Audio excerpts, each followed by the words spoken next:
Welcome everyone to Haven of Horror. As always, I am Subject, and we have Robert and Noah. I can't think of any creative nicknames with this movie because I don't know anybody's name in this movie. Um, Wow. You don't remember Tom Atkins? that's not his name.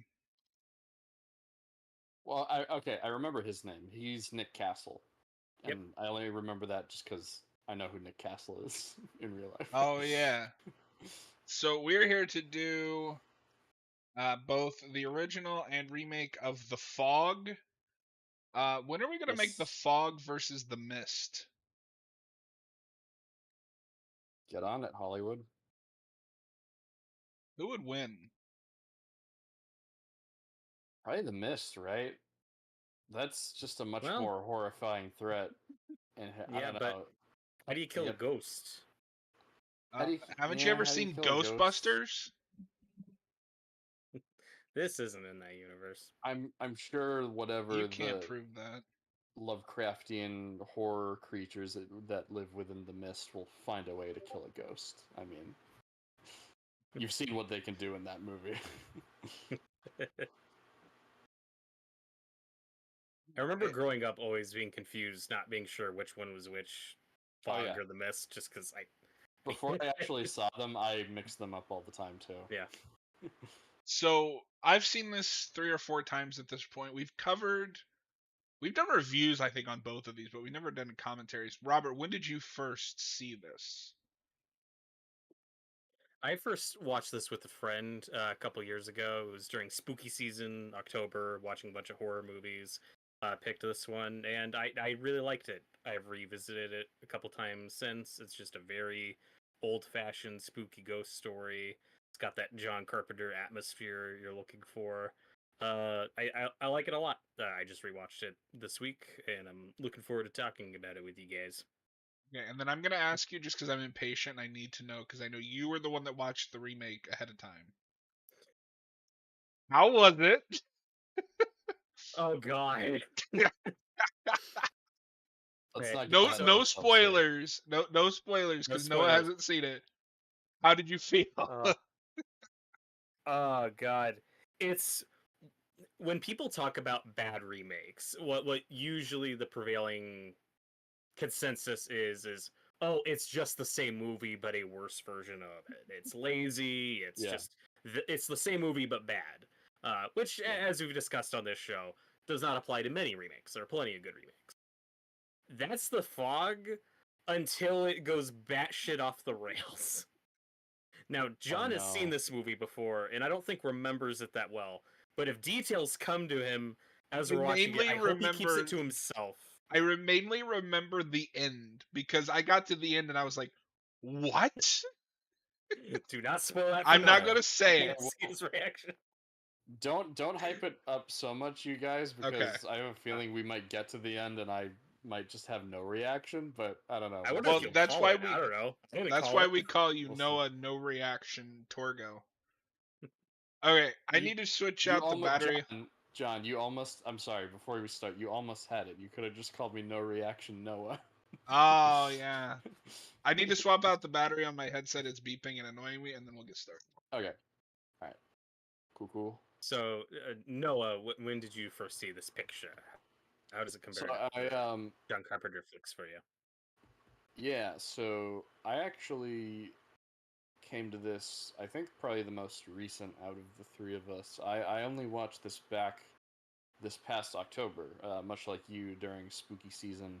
Um, Wanted to cross off, I usually try to cross off some horror films I haven't seen during October anyway. And this was like one of the John Carpenter movies I hadn't seen, and I know it's not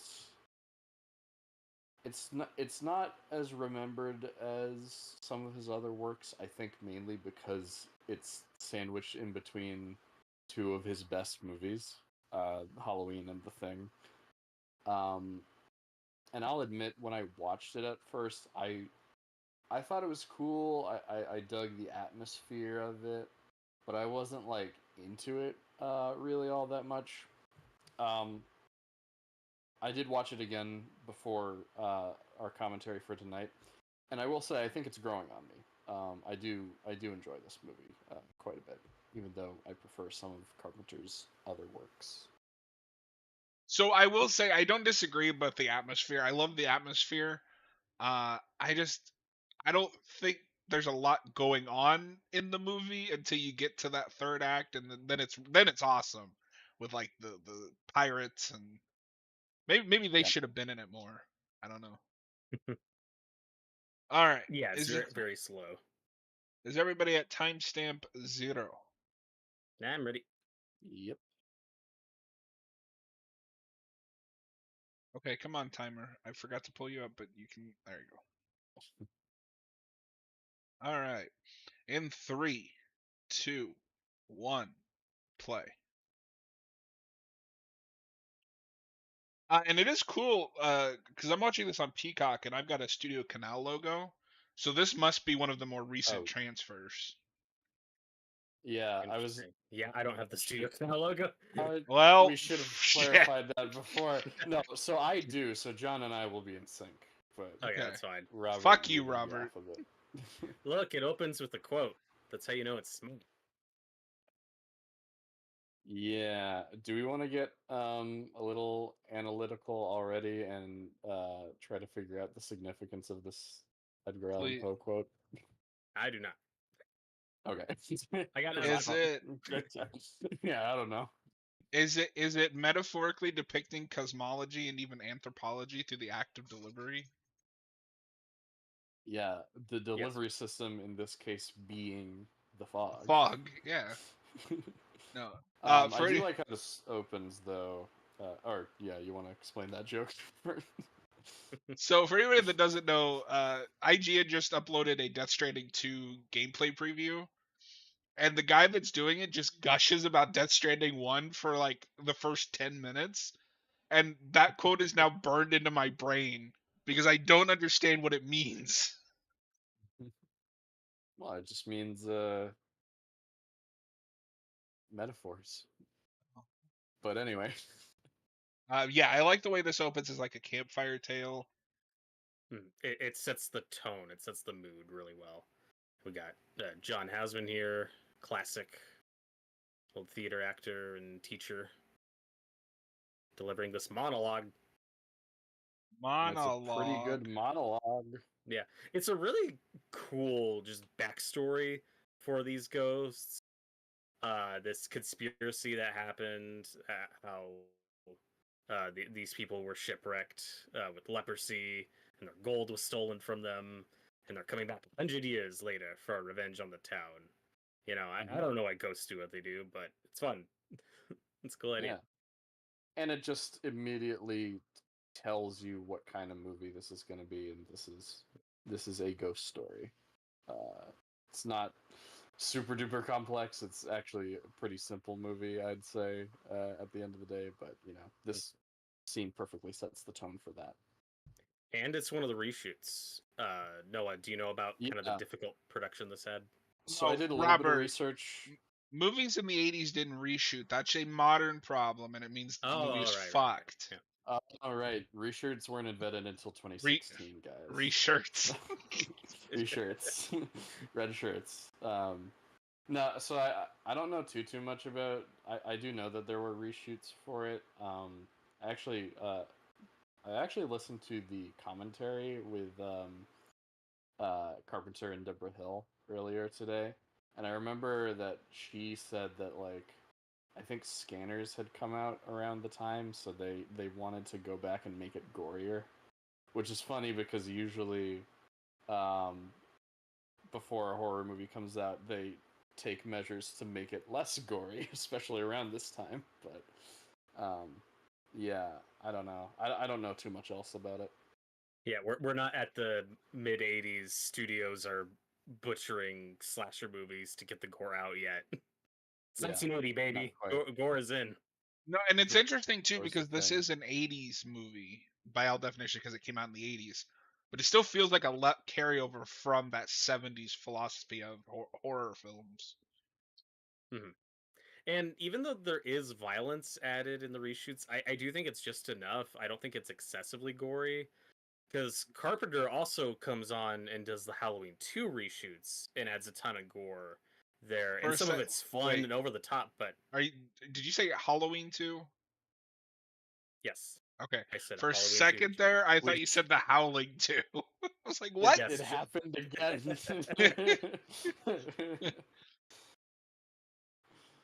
I Speak would love if John clearly. Carpenter did. I would love if John Carpenter did reshoots on Howling 2, Your Sister is a Werewolf. Kidding me?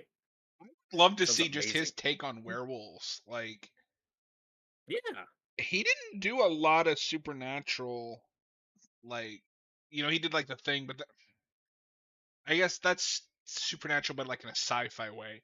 I mean, like classic supernatural werewolves or vampires. right. Well, he did vampires. Oh It's so God, great. yeah. Oh, I tried to forget about But that movie apparently.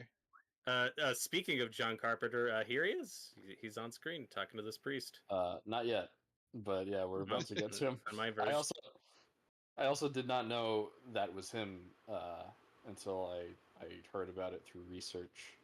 Just because I'm so used to what he looks like now. To The old Crypt Keeper. man Carpenter. Yeah. Once he hits 40, he's the Crypt Keeper. He's not there yet. And his character here is named Bennett Tramer. Carpenter really liked recycling those names. So You got Ben Ben Tramer, Tramer, Nick Castle. yeah, Ben Tramer must have been one of his childhood friends. I assume, like Right? some of these names that he reuses. Has to be.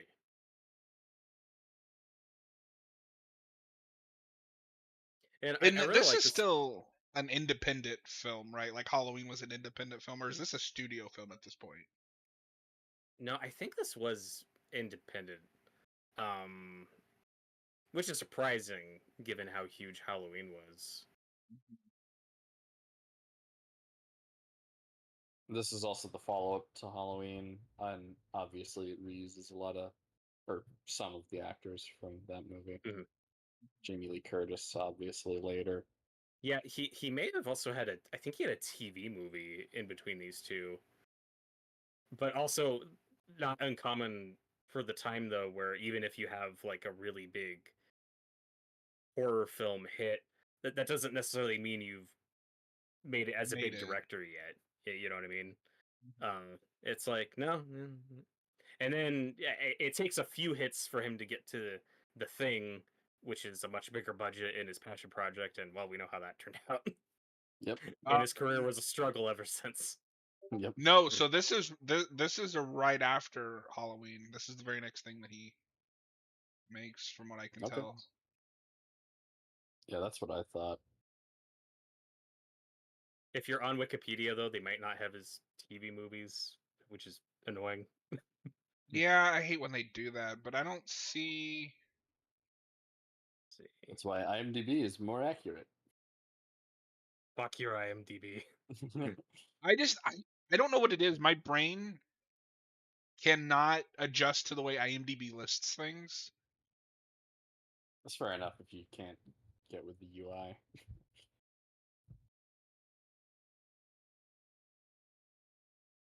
But Now then we're Wikipedia will be really like, taking well, here's something that's like logical in how it's listed, except yeah, we're not gonna list TV movies with movies.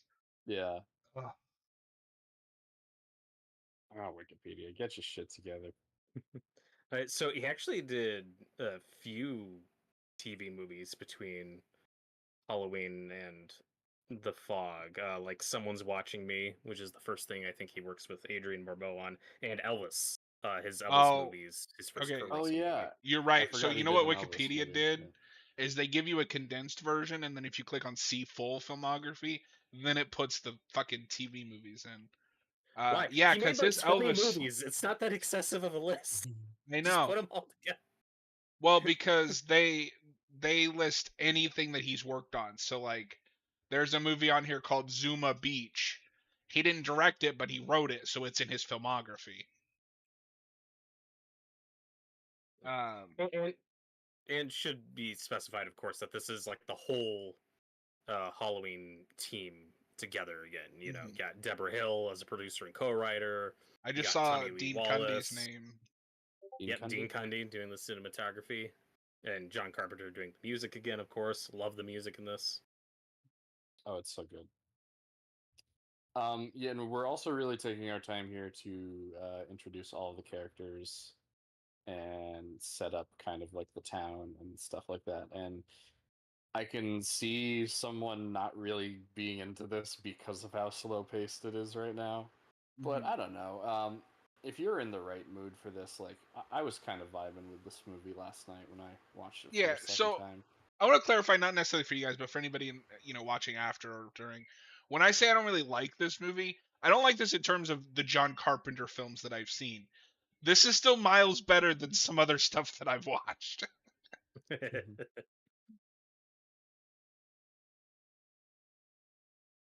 Okay, can you grab the sign so it stops squeaking? No, No, you get to hear the squeak for a while. It's yeah. atmosphere, John. Well, Atmosphere of I, annoying. oh my god, I love the small town vibe of this movie. Like Noah was saying, they do a really good job making it feel very real and lived in, and all these characters are so believable. This is also a premise I could see like a Mike Flanagan turning into a full miniseries and really So it's funny fleshing that you out. said that because as you were saying about the small town thing, I just started thinking this is a Stephen King premise. It's very Stephen King. Which is funny because when he did adapt a Stephen King thing, I don't really like his take on the Stephen King story. It's funny though, because last night, even going back to us talking about the mist earlier, I was kind of like, "Oh yeah, is this based on anything?" And then I was like, "Oh no, I'm thinking of the mist." Yeah. Uh, would you agree with me on this, Robert? Because you've seen it. This is kind of very Salem's Lot esque, just in the it's about like the small town and the threat coming into it. And as much as I like that '70s miniseries, now I wonder what John Carpenter's Salem's Lot would have looked like.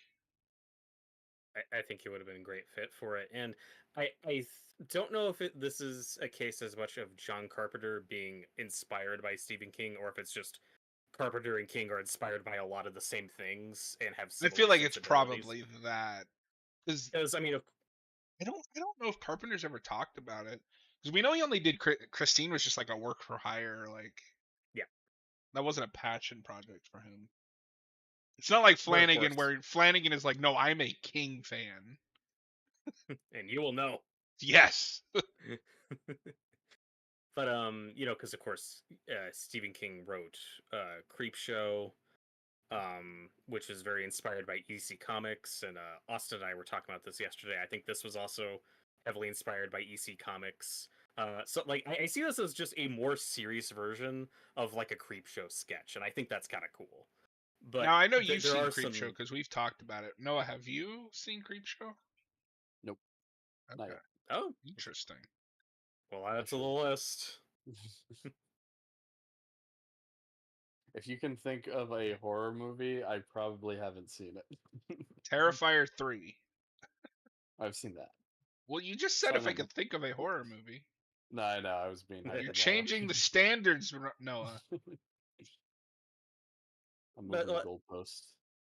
like I said though, like just the atmosphere and the story, I get a lot of Creep Show vibes from this. Just a less campy, over the Well, top it's funny you version. said that too because as you said that, it was on that shot where Laurie Strode, Jamie Yeah, Lee Curtis is Laurie coming up Strode. behind the car and like her face is in the red, which is a very creep show shot.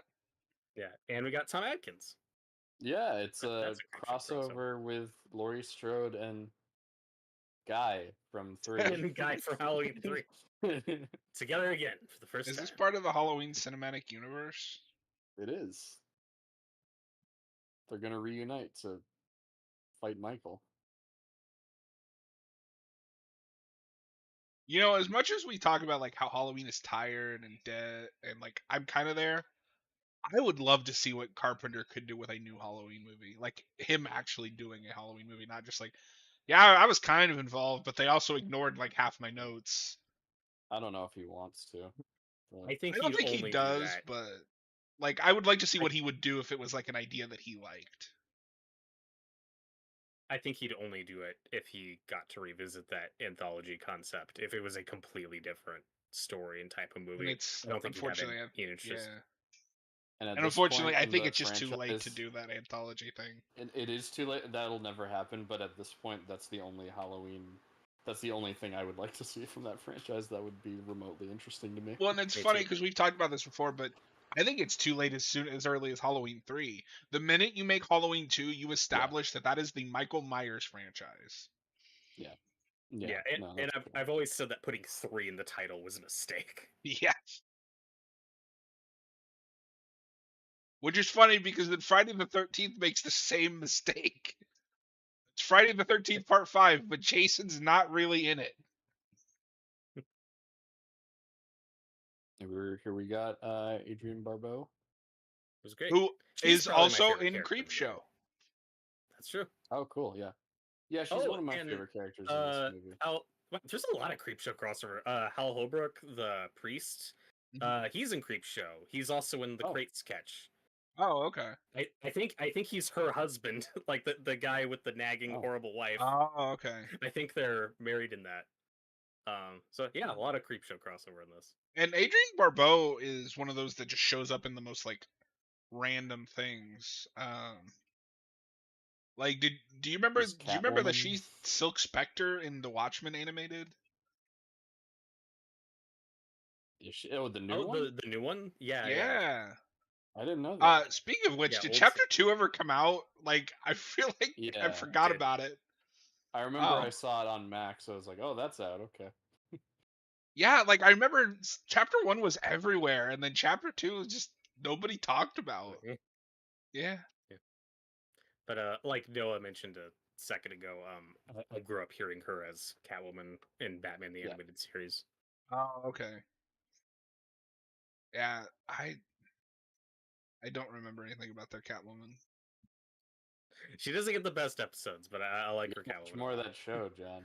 I should. Oh, they got her back for the Creep Show TV show too. Yeah, they did. She's in an episode. Oh, and she's in Noah's favorite show, the Netflix Cowboy Bebop. Oh, I Oh, love that. I love that thing. yeah. Yeah, Also, of course, big superhero movie I still need to watch is she's in the original Swamp Thing movie. she is. That Yep. movie is okay. I kind of agree with Austin that I think if that had been made just a little bit later in Wes Craven's career, it would have been better. Yeah, that wouldn't surprise me at all. It's also just crazy that Wes Craven made a superhero movie. But like that is 2, 3, 4. That's only his like fifth film, and like his other movies, was like the Hills Have Eyes and The Last House on the Left. Which that movie sucks. It was a big deal when it came out. Yep. And it could be put on the list. There is a remake. That's true. And Swamp Thing predates Nightmare on Elm Street, right? Yes, by 2 years. Yeah, I think a post Nightmare on Elm Street Swamp Thing movie could have been really awesome from him. Probably would have had a bigger budget.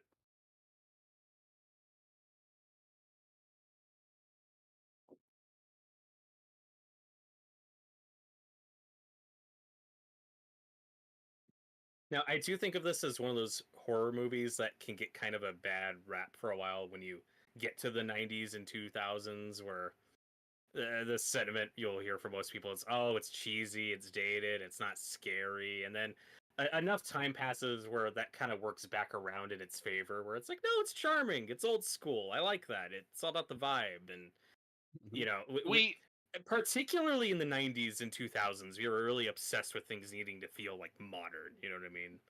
Robert, it's the ghost ship from Turbo, a Power Rangers movie. This one's better. It's the ghost ship from Ghost Ship. Have you seen that? Yeah, we watched it. couldn't remember if Is we did that or the not. one with that kill scene that everyone says is amazing and the rest of the movie sucks? Yes. Or am I Yes. thinking? Yes. Okay. Yes. No, Yes. that has an incredible opening, like 10 minutes, and then the rest is just it's okay.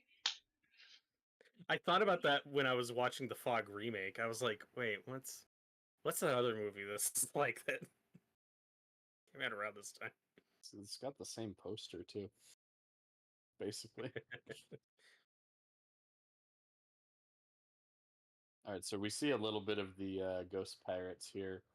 Um, I think John earlier, were you saying that you would have liked to see more of them in this movie? Yeah, I think for me, because I'm a monster movie guy. Like I like zombies and slashers.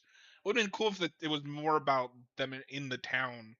I forgot we get them so early, but if I remember correctly, it's more so just about the fog itself, not what's in the fog.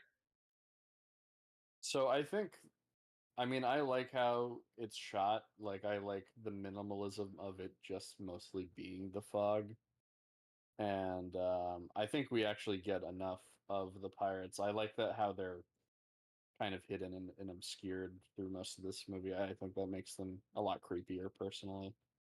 Yeah, they're used sparingly, but for me, I think we see them enough.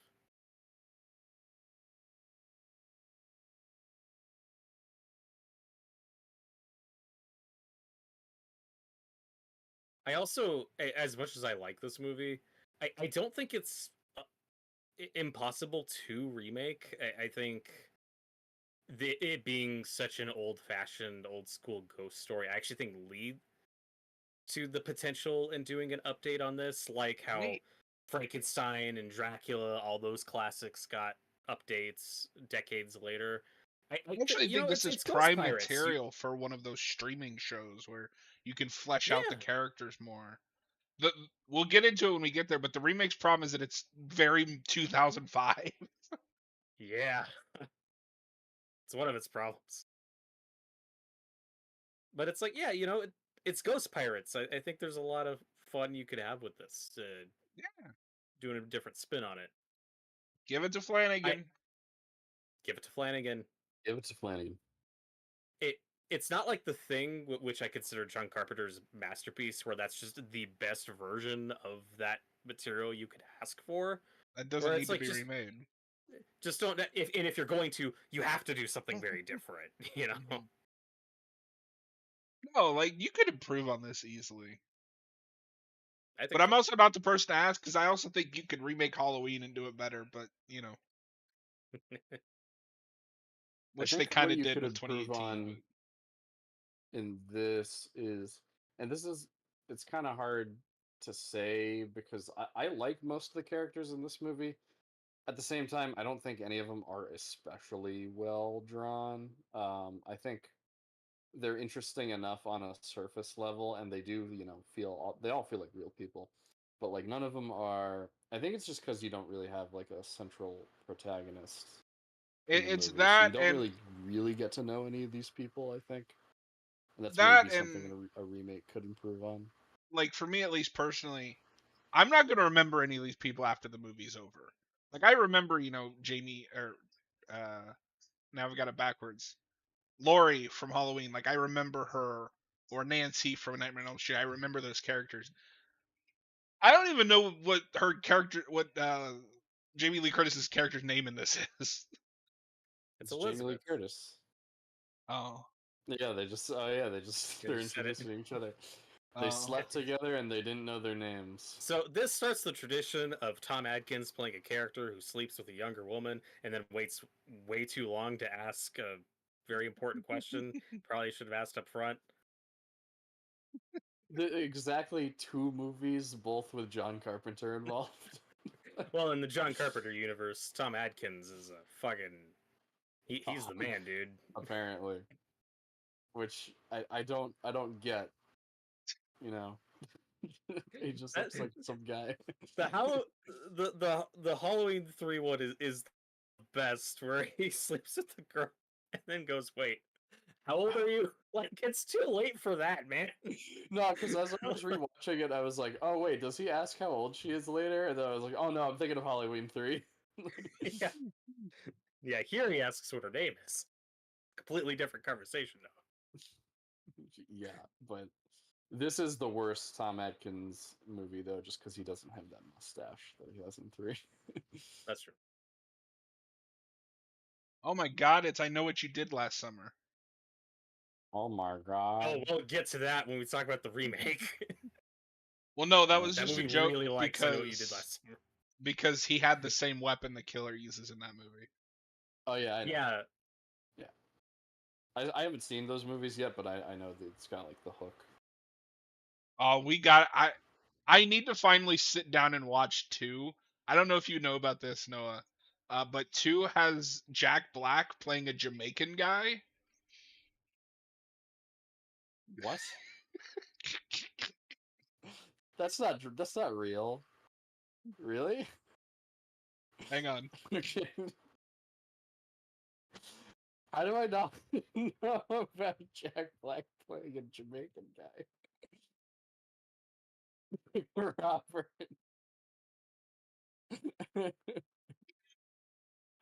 Oh, you we ever just wanted to see completely Jack Black derailed with this. dreadlocks? Are you kidding me? This is what? I assumed no one knew about this. I didn't expect this to be No. breaking news Why would I know on the about this? Foggle commentary. Or no, sorry, not why would I know? How do I not know about this? It's true, all of it. It's all true. And how has this not come back to bite him in the ass recently? Especially. Well, what you're picturing is him in blackface. He's not in blackface, so I it's sent fine. him a Okay. photo. Oh wait, did you not look Okay, at the but thing I sent you? no, I just saw, but he has dreadlocks. And he talks, He's and I'm not. pretty sure he's talking with a Jamaican accent. That's what I remember. Oh God. It was the Anyway, 2000s, baby. yeah, it was okay. It was the 2000s. White guy dreadlocks were in. And frosted tips. No, I guess that was more so the 90s. Oh no, I haven't Anyway, seen that movie, but that's something I know about that movie. I don't know how I didn't know about that. That seems too insane for me to not just know about. Everyone should know about it. Yeah.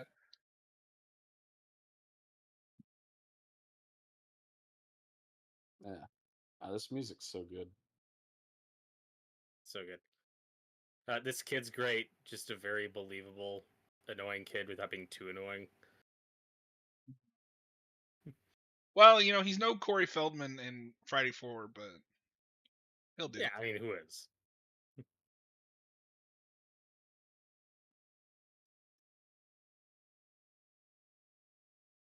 But to what you're saying earlier, though, about there not being any like strong individual characters in this, I like that it's more of an ensemble movie, and I think what elevates it for me, it's just populated with actors that I really like, who are just naturally charismatic. I enjoy whenever they're on screen. Like on paper, there's not much to any of these characters, but being played by these actors, I'm just immediately invested and having a good time. Yeah, and there's not a character I outright dislike in this, and I'm having a good time with it too. And I do like on paper that it is an ensemble. I don't know what. I guess there's something about it that's missing. I can't exactly put my finger on it.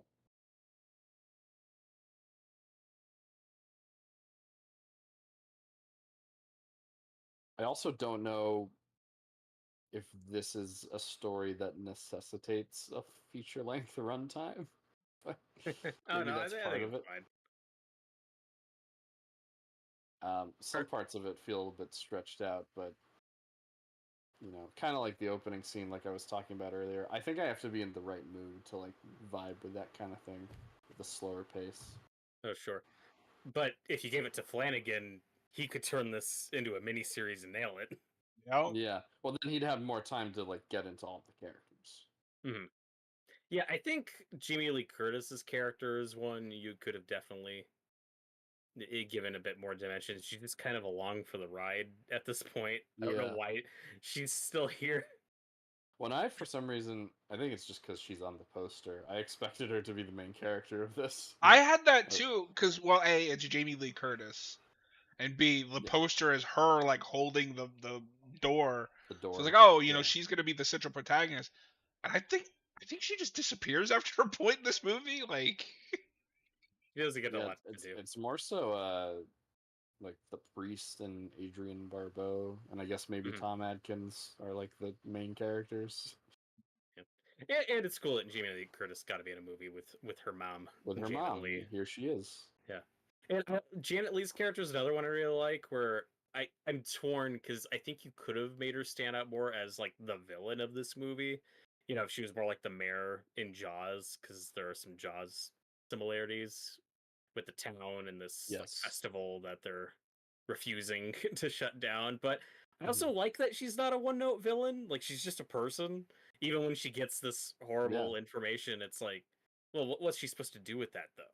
Like she still has a job to do and tries to be cheery. And again, I think she just plays it really well, where she's just a believable person. Yeah, I don't ever outright dislike her in this movie, and I like her dynamic with Annie from Halloween over here. Who is in like all of these through Halloween 3 Season of the Witch, and then I think just retires from acting after that. Oh, really? Nancy Loomis, yeah. Yeah, because this is like the only other thing I've seen her in besides those things. Well, she's on screen in Halloween 2 for 5 seconds. You see her corpse from the first movie. And you got Arkham Reef, which is of course a Lovecraft reference. Oh yeah, good call. I don't know No, what to do with no, it's that. a reference to Arkham Asylum. Oh yeah, yeah, yeah. Forgive me. Yeah, I don't I just know what to do with that. I just knew that yeah. that is a Lovecraft reference.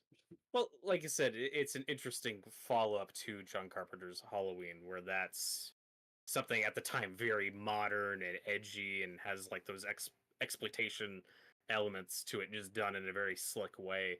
And this Yeah, feels so much more throwbacky to probably stuff he grew up with, like the EC comics and Lovecraft and like folklore and old yeah, school ghost stories and stuff. It's got a lot of charm to it for me. yeah. I actually, in some ways, I kind of prefer the atmosphere of this to something like The Mist. Although I think The Mist is a better movie with better character. It's a better ensemble cast. I Um, the only reason I hesitate to compare those is because that is a movie meant to be seen in black and white, and I have not seen that version. Mm. oh, and Um. I've only seen that version. Oh, okay. It's great.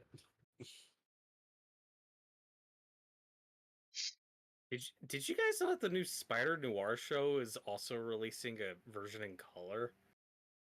I just thought It that's how that show is? was coming out. No, they're putting out a color version and a black and white version. Why? It's I guess it's nice to have the option, but just put it out in black and white. It's Spider Noir. So my Because I big thing saw the with that trailer for show is that. that I haven't watched the trailer yet. Like the suit looks amazing. Yeah. I think it's a mistake to keep Nick Cage.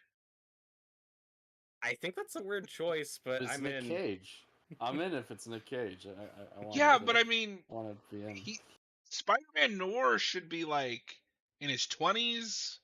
Yeah, and I haven't read the comics, so I have no attachment. And admittedly, I haven't Source read the material. comics, but I really like him and Across the Spider or no Into Shattered the Spider. Dimensions. Shattered Shattered Dimensions. Dimensions. There we go. Oh, Uh, okay. and I always just got the sense that he was a teenager there too. And it just feels like we're just doing that to fit in with those movies. And don't get me wrong, he is the best part of that first movie. But I think there's a difference between him voicing a character and actually having to be that character. For sure. But we'll see. I haven't seen the trailer. It could win me over.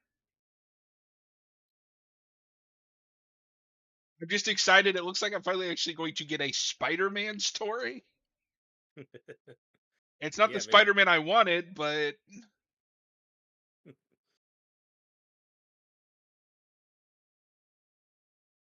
Isn't that also coming out on something stupid like MGM Plus? Yeah. Prime. I think here in the No, States I it's It's coming out MGM on Prime. Plus. I think it's coming out on MGM Plus, even though MGM is No. now owned by Amazon. No, I thought it was So I thought that Spider Noir was a Prime original. I'm pretty sure it's that. I don't think it's MGM. I'm not gonna die on this hill. I will. Spider Noir is set to debut on MGM Plus in 2026 and will consist of 8 episodes. Fuck you, Noah. Okay. Even though Amazon owns it and they could just get rid of that streaming service, but no, Okay. fuck you. Alright, then why the Prime logo is right at the beginning of that trailer? What the Because it's going to be on Prime internationally, because I don't think MGM Plus Right, yeah. exists outside of. So I watched the international trailer. No, because it's YouTube. so weird, because Disney does this too, where a service doesn't exist in another country, so they just put it on another service. Just put it on that service everywhere. It's almost Yeah. like we have too many fucking streaming services. Yes. I've used MGM Plus just because that was where RoboCop was streaming, and I wanted it to show it to a friend. But it's like, why isn't this just on Amazon?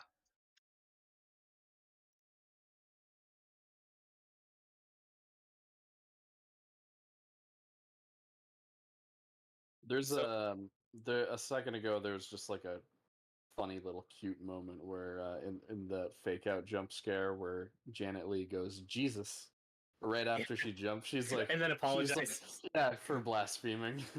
Yeah, that's great. She Yeah, should have went it's just a full funny little the moment. coroner from Friday 4. Holy Jesus, goddamn! Holy Jesus, jumping Christmas shit. I love John, that they he don't has that have time. memorized. They don't have time for that level of monologue, John. Oh, true. That's true.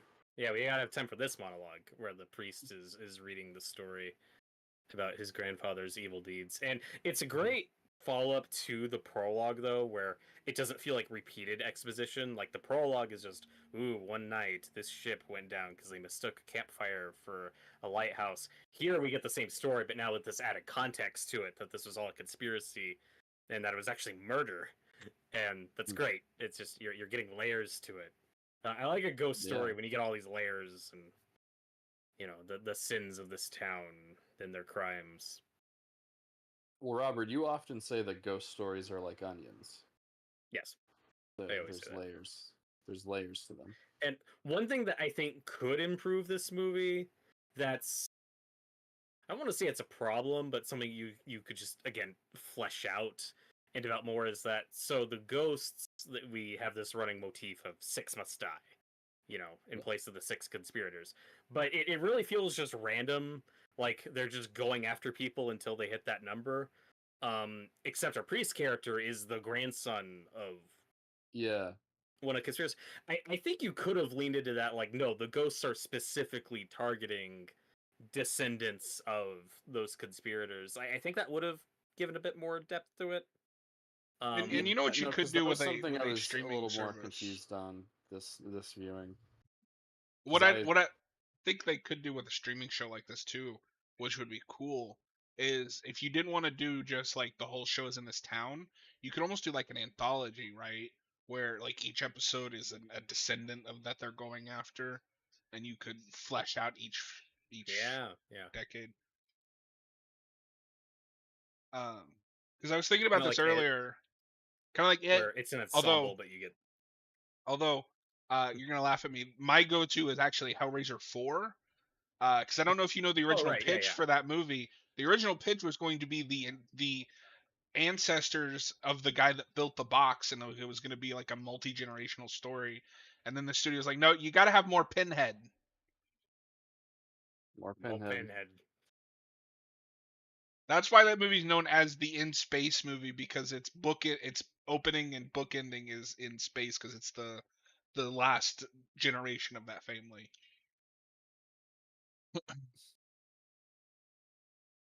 I look forward to making you guys watch that. I can Yeah, tell.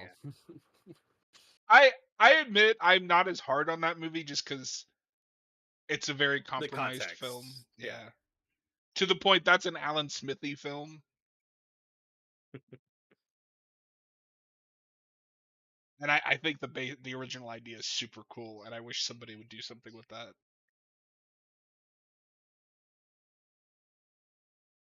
Well, with this film, it's interesting because earlier we were talking about reshoots, and I think most of the reshoots are to the movie's benefit, like some of the extra violence and the prologue, the ghost story. I think you really need that to set the tone. And Carpenter's not that proud of this movie. It's not one of his favorites that he's made. And again, I don't think it's perfect. I also think he's kind of hard on his work.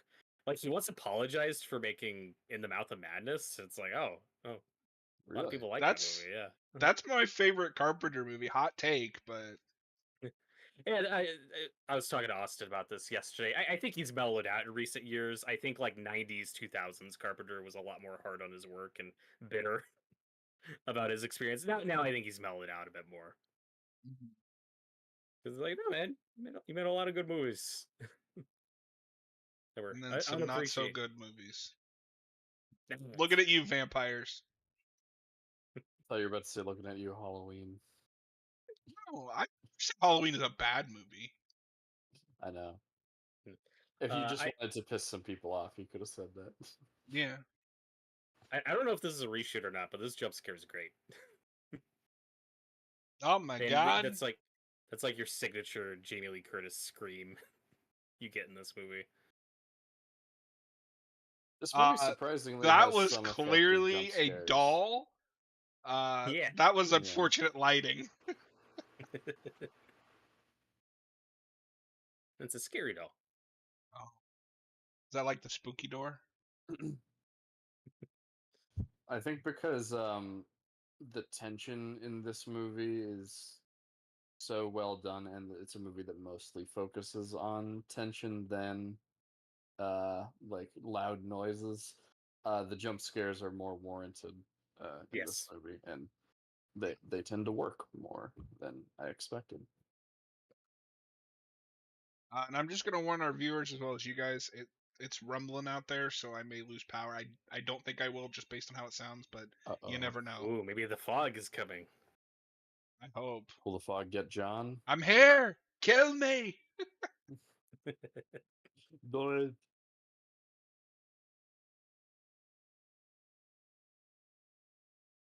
Do we ever establish where this is in the United States?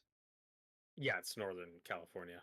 Oh, okay. In a fictional town, but missed opportunity. I wish this was set in Illinois, like John Carpenter's Halloween was, even though that would make absolutely no fucking sense, and Well, I no, I wouldn't was care. gonna say it's a missed opportunity not to set it in Maine. Then it would just be Oh, a sure. Stephen King story. Antonio Bay, Illinois.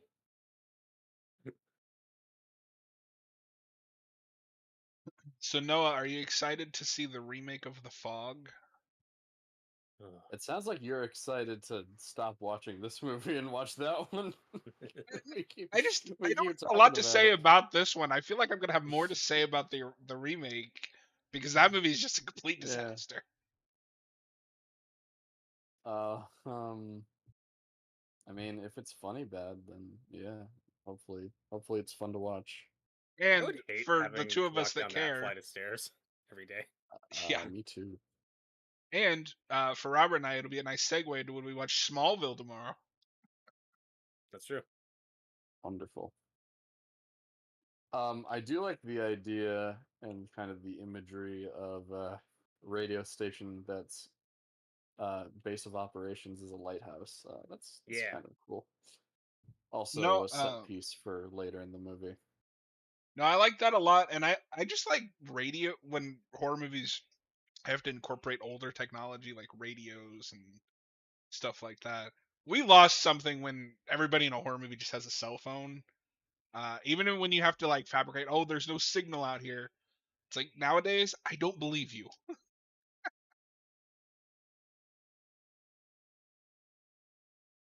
How many modern horror movies do that though? Just because personally, from what I've seen, I don't remember the newest horror movie that's done anything like that. Don't they have something with that in Companion where they don't have any cell service? I think it just might be A phone's Well, not fully charged or something. the phone's kind of a MacGuffin, but like there's plot reasons for why they can't just call the police. You know, Yeah, I mean, I guess maybe it doesn't happen a the lot, phone's but too it's heavy. just you're always thinking about it, right? It's like, oh, you have a cell phone,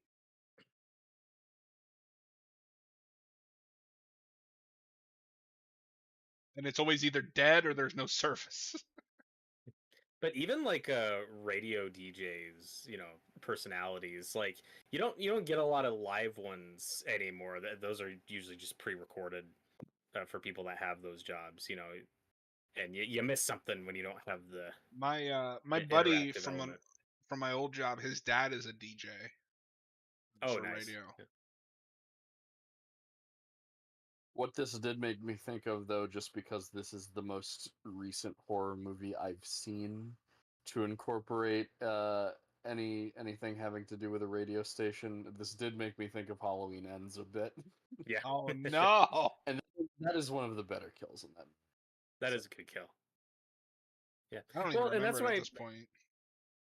that's why I think Adrian Barbeau is my favorite character of this movie. Like you don't get a ton of depth or backstory. It's just a cool job, you know? It's like, oh, I want to hang out with yeah, this person. I want to go to a lighthouse radio station.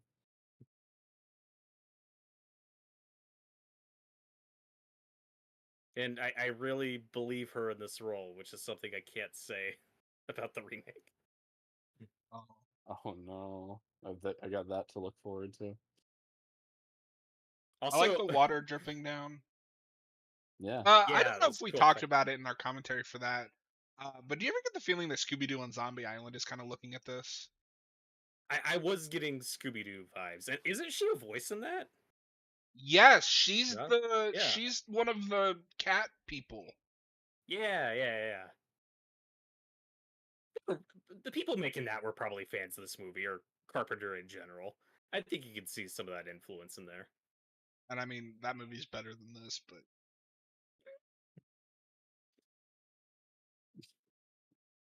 Let's am have I that wrong? debate. John was just thinking, you know, how I'd fix this movie.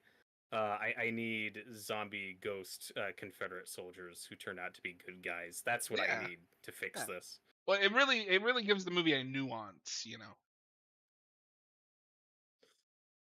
I mean, this movie doesn't have any music that slaps as hard as Terror Time. That's just facts. No, we were talking about that during our commentary where it's like, Scooby, the ghosts are the good guys. Yeah, Don't say that when I'm looking at a Confederate soldier zombie. I remember. No, because Noah said something about it. Like he didn't put it together or something. I can't remember now. It was just really funny.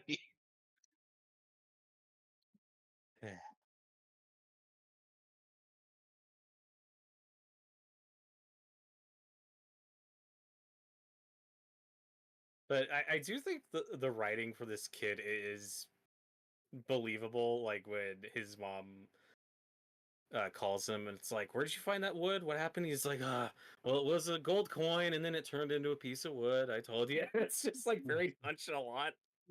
Like this could just happen. You weren't listening, Yeah. Mom?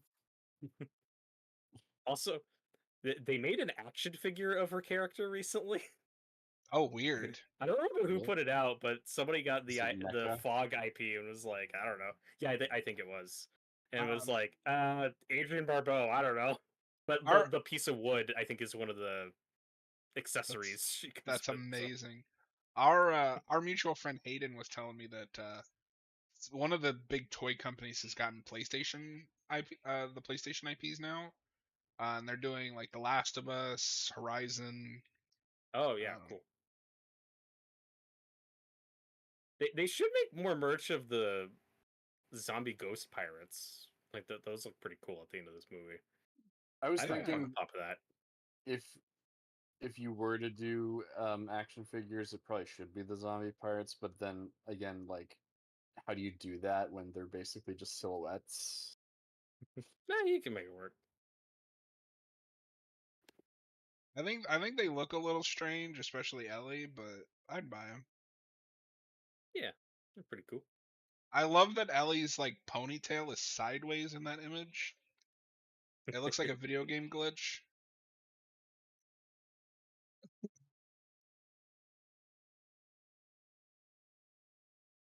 And I think part of the atmosphere I like this movie. It's just it's shot on these real locations. So It I do feels have a like we talk question. about with the My Bloody Valentine. Just captures Yeah. that small town vibe. So I do have a question about like her schedule, because I got the implication at the beginning she's like an overnight DJ, That's but what I got she's too. starting like in the middle of the day. Like, how long is her shift? That is an excellent question. Well, and That also confused me. she's the owner of the station. You Mhm. see that in like a newspaper like clipping earlier in the movie. So she's probably operating this thing full time. Her schedule is whatever the fuck. Yeah. She works at her own time. That's fair.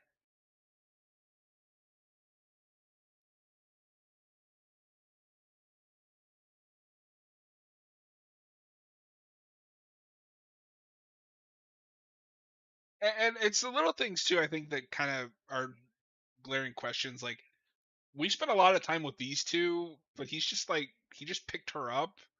Like, am I supposed to care Yeah. about their relationship? I don't. He could Well, be her dad. that's the twist later. Oh Oh no, no! Robert, Like, this oh, this Oh movie isn't takes a God! turn. Robert, this isn't Game of Thrones. Thank God. Speaking of Game of Thrones, I learned the other day, the Ned Stark's wife. You know who I'm talking about? Yep. Do you know who that actress is? Not off the top of my head. That's It's Hermione's very serious. mom in the Deathly Hallows movies. Oh yeah. Oh, that's cool. She's in it for like 5 seconds, but Yeah, there's gonna be a guy in the Fog remake where I'm looking up his credits, and it's like, oh, he's in Harry Potter. Who was he in Harry Potter? He's somebody on screen for like 5 seconds. In Deathly Hallows, one of the guys that Voldemort interrogates and kills, when he's oh, like okay. asking about like the Elder Wand, like yeah, he's on screen for like 5 seconds. I'm like, oh, that guy, yeah. Okay. But this scene is one of the reshoots. I think it's a really creepy, again, suspenseful scene with this dead body getting I up, love that which is he's really saying all cool. this as I'm watching two people have a conversation. It's happening in the background It's happening again. now. Here we go. But and it's one of those things where once you notice it, does become kind of an issue where it's like, oh, that's really cool and creepy. It also never really happened again because it's a reshoot, so they don't Yeah. really do anything with it.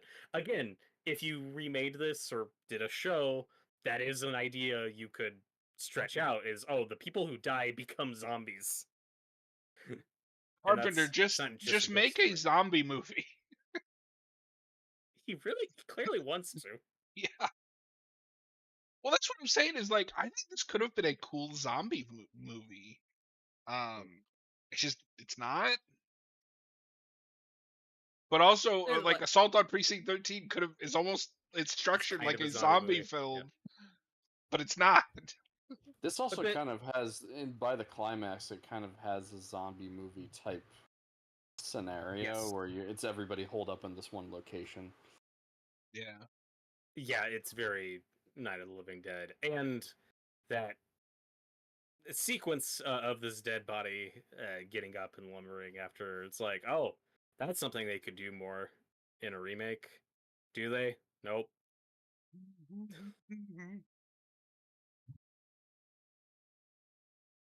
So I think, yeah, you just touched on the reshoots again. Was part of that having to do with Carpenter not really being happy with the initial cut of the movie? Yes.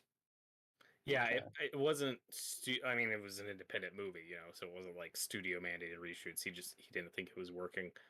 And then again, it's funny that with both this and the the Halloween 2, uh, where the reshoots on that, he came on and added all this gore because he thought the movie needed it. And in that film, while the gore is fun, it some It's of it's also kind of funny because it's not excessive. Like, really that gory from what I remember.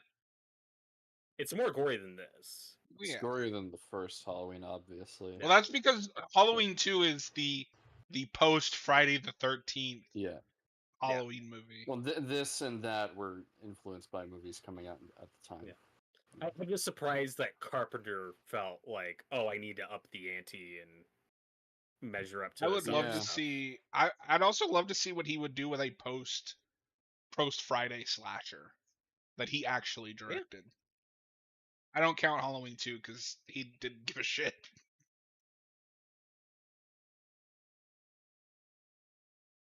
Despite not giving a shit, I think that movie turned out okay. I think that movie's really boring. When Donald Pleasance is on screen, I'm having a good time. Yeah. Same. My favorite thing about Halloween 2 is that it just blows everything up, and then Halloween 4 is like, just kidding. It was a Just kidding. small fire. Loomis survived somehow. Okay, He the really is explosion Palpatine. the explosion you saw at the end of that movie was just Loomis's life flashing before his eyes and this fucking fever dream he had. That's the It right was kind. Loomis's interpretation of the explosion. You'll just have to imagine the explosion. Yeah. Well, it part of what I like about this movie though, with this small town, this ensemble, I like the idea of the DJ being the connective tissue for everything.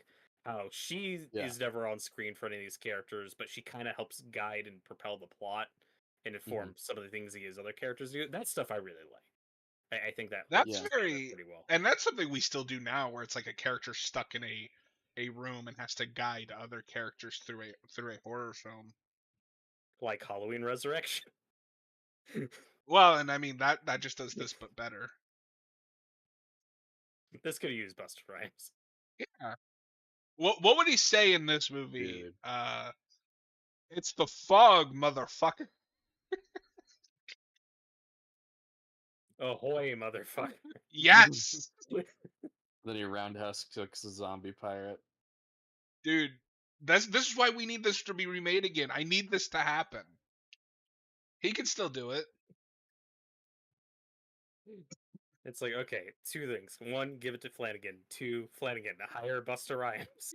It's collaboration we've been waiting for. All the kids like Busta Rhymes nowadays, right? What's he even doing now? That's a good question.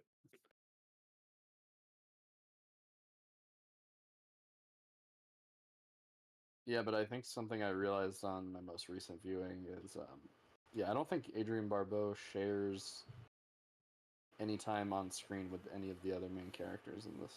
Yeah, no. When For you some watch, reason, I remembered her being a part of the group at the church in the climax, but no, she's off, on her own even during that. Noah, wouldn't you watch a Fog remake with this guy as the protagonist? Of course. Well, I said that before I clicked on it.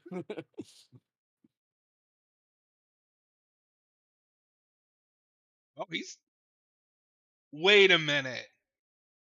Buster Rhymes is going to be in the Naked Gun remake?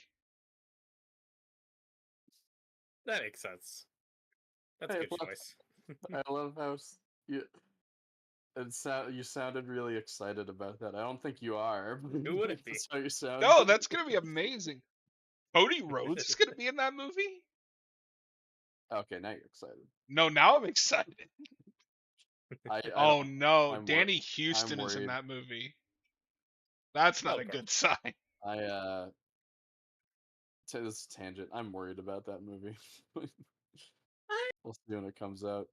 Cautiously optimistic. I don't know. No, Noah was really excited until I told him that Buster Rhymes was going to be in it. Now he's like, I don't know about that. No, he was really excited until he saw the disrespect to OJ. No. He was like, oh. No, I watched that trailer and I was like, oh, I don't know about this. And then the OJ joke is the one thing I laughed at. So yeah, I don't know. But anyway, back to the Fog. I really love the effects in this, how they bring the fog to life. A lot of smoke machines, a lot of dry ice, and reverse photography, all that cool stuff. You could feel kind of how limited they are and what they can do. And then the remakes, we got CGI, baby, and you'll see if that holds up. And this scene where the weather guy dies is a little reminiscent of the part in Halloween where the totally girl gets killed on the phone with Lori No, on the phone. Noah, this is the sheriff.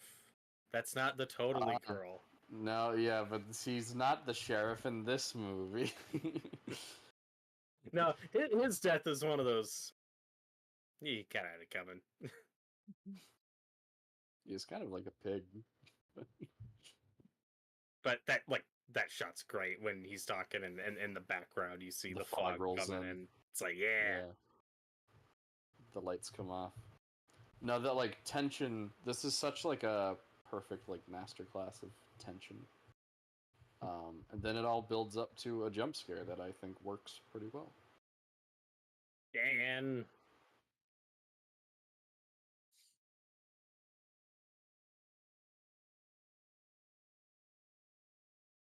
And I think they're really creative in this and how the fog glows, like all these different colors and all the lights they use within the fog. And in the remake, it's all green, just everything's green. It's really lame. Hey guys, something just came up, but I don't think I'm gonna be there for the You remake. I think sit the I fuck gotta go down. now.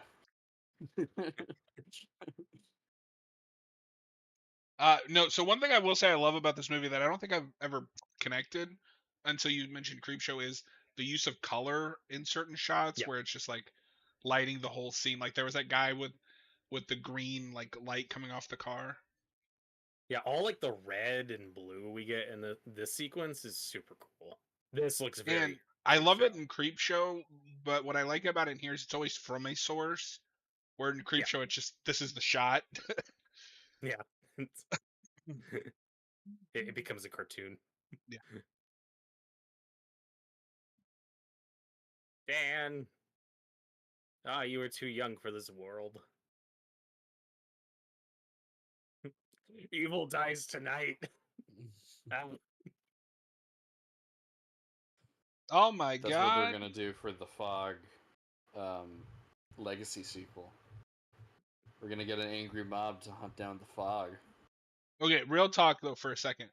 Do you think this ever gets a legacy sequel? Is this popular enough for one of No, those? no. and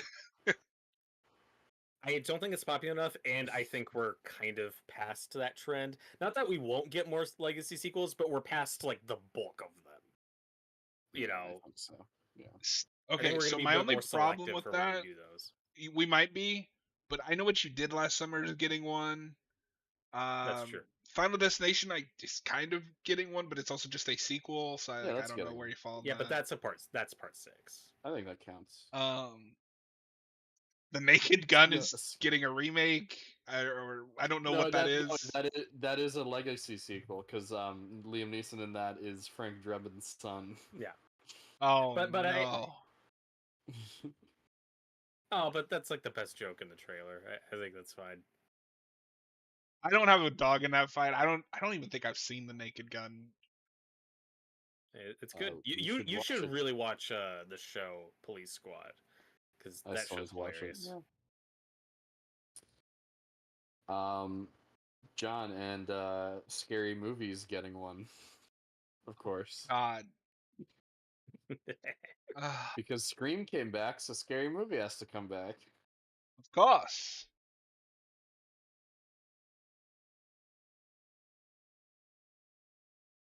Robert's really excited for this scary movie revival.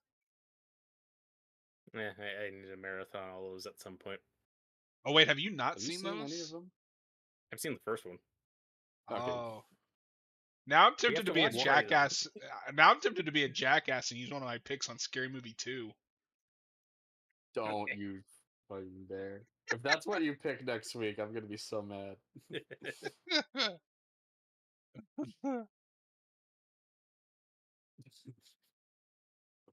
Two's not even No, the you gotta. worst one. What are you talking about? That's the second worst one. I Robert, don't you know. at least need to I watch 3. I go back and Um, forth. Sometimes I think it's the second worst one. Sometimes I think it's better than the first one. I don't know. really Yeah, I don't interesting. know. 3 is the best one, but 1 Three's and the 2 go best. back and forth. And then I like 4 more than 1 and 2. And then 5 is just 4's whatever. atrocious. 5 is legitimately unwatchable. Robert, I don't know if we've talked about this, but when we finally got to that one, Austin broke like 5 seconds in. We got through the like first 5 seconds. He's like, "Is this movie over yet?" I'm like, "Dude, we just started." And it was right at the scene where they find a cabin in the woods and they're like, "Oh, it's like that movie, Cabin in the Woods." No, the one with the Oh. cabin in the woods. And they just keep Because saying that's cabin in the that's woods. also the peak of like they're just parodying trailers. So it Yeah. just evolves into a parody of that first Evil Dead 2013 trailer. Yep. And they do my favorite horror movie, Inception. So Yeah, Of course. but I mean, Um, Five's not even the first one to be guilty of like we're not parodying scary movies. Because but at least you can make it four you is can make War an of the Worlds, argument. which isn't a horror film. Yeah, but you can make an argument for War of the Worlds. That's like at least horror more adjacent. than Inception. More than Yeah, Inception. Same with Signs in number 3. I mean, two has a scene that just stops the entire movie to do a parody of a commercial. A basketball commercial. Yeah, my favorite horror Yeah, I movie. know about that. Which, as a kid, because I hadn't seen that commercial, confused me. I didn't know why we were doing this like really long basketball scene. Oh, so to this day, I've only seen that scene and not the original commercial. So I've not seen the commercial either. I didn't know it was a commercial until you and Austin told me. yeah, yeah, I didn't even know until I think after we watched it. I still haven't even seen the original commercial, like where Wazop is from. That's a big thing in the first movie. So this sequence is really tense. Yeah, Back to yes. this movie. Uh, what I do find funny thinking about is this is when Adrienne Barbeau's character starts to panic and is using the radio to call for help to get somebody to save her son. I wish we just once would cut back to just some rando listening and being like, "The fuck? Did this lady crack? Oh, Is is this a there's like bit?" so like this is like a War of the Worlds type radio show going on right now. Right. I did have And that again, I thought think it's too. clever the way we use her to communicate with the other characters and propel the action. Well, and out of all the characters, I think she has the most compelling emotional drama. It's like her son Yeah. is just stuck out there in the fog. No, so we were talking about earlier how it's the end in the end they kill the priest, spoilers, because he's one of the descendants, and that made me rethink. I was like, wait, was everyone one of the descendants? And I know that's not the case, but it's like Yeah, it's not like was this hypothetically Noah they thinks could this is be. like Alabama or some shit. I was like, was this babysitter one of the descendants? It could be. It's 100 years later. It's like I felt Noah. bad This for her. movie came out in 1980. This babysitter's like 45. She's 45. Oh, I felt so bad for her. She didn't deserve this.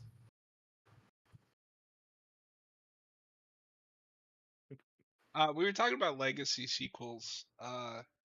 When are we gonna start doing legacy sequels to like mid 2000s horror movies? Where's the Hostel Well, legacy sequel? Everybody loves Hostel.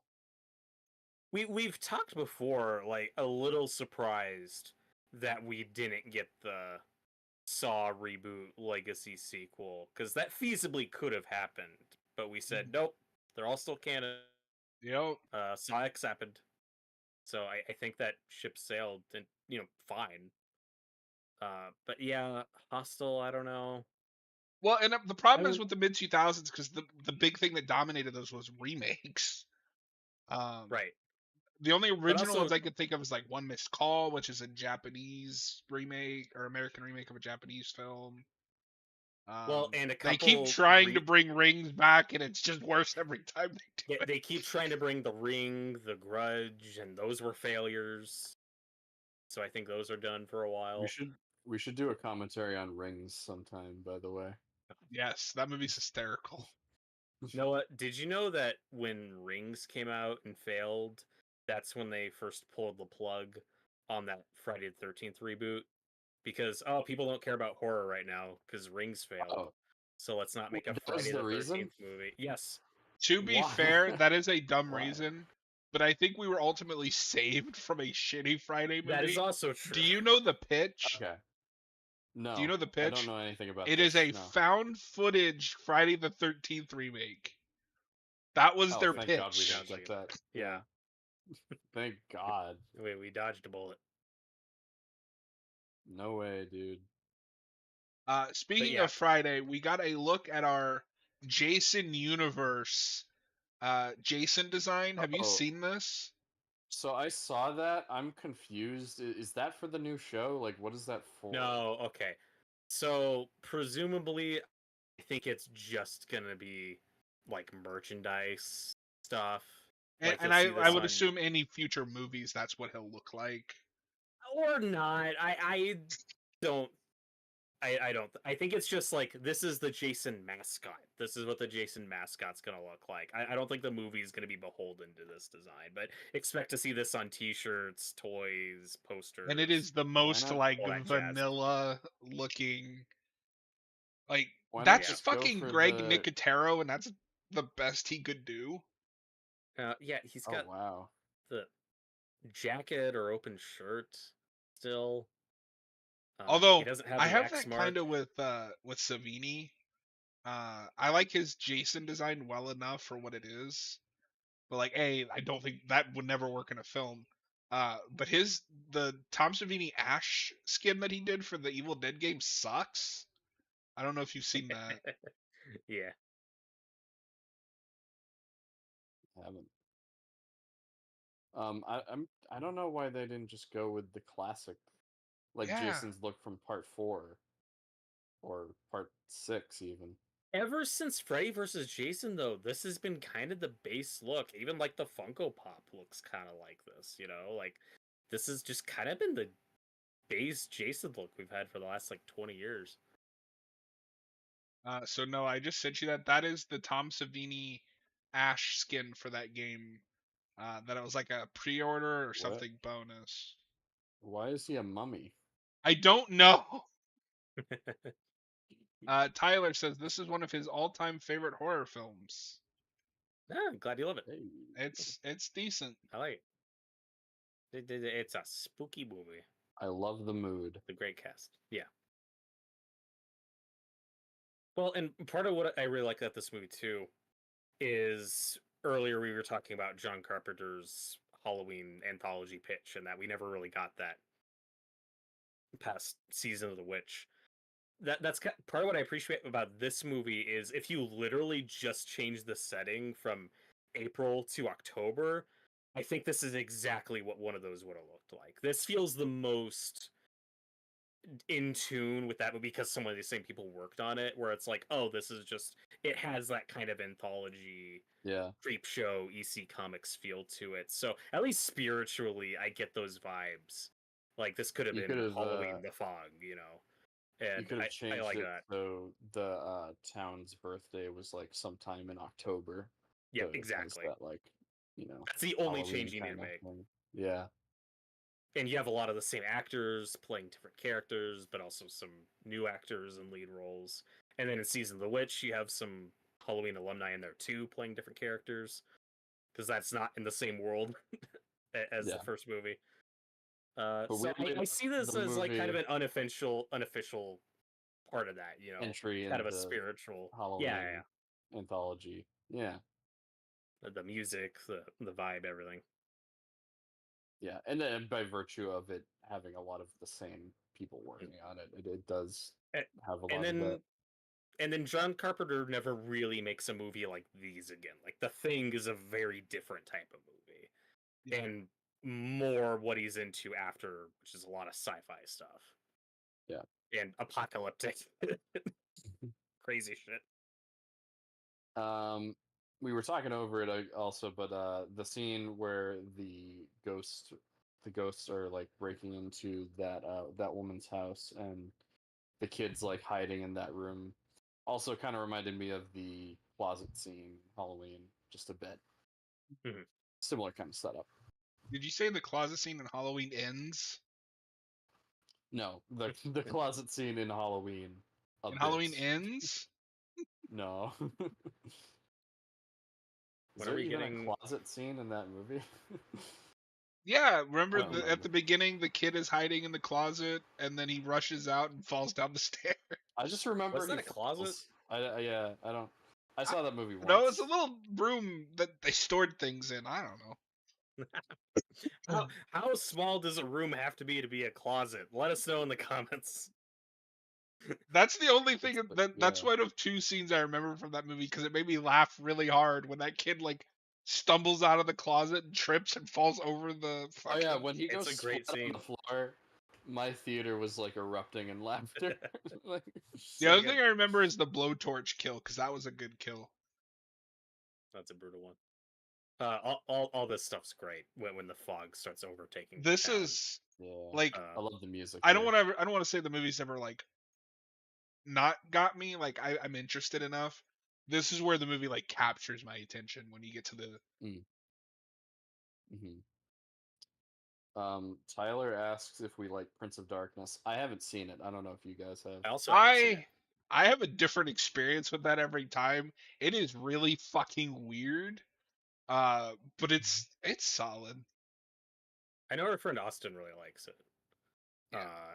I need to finally watch that one. Yeah, it's got one of my favorite Carpenter scores. I think the score is great.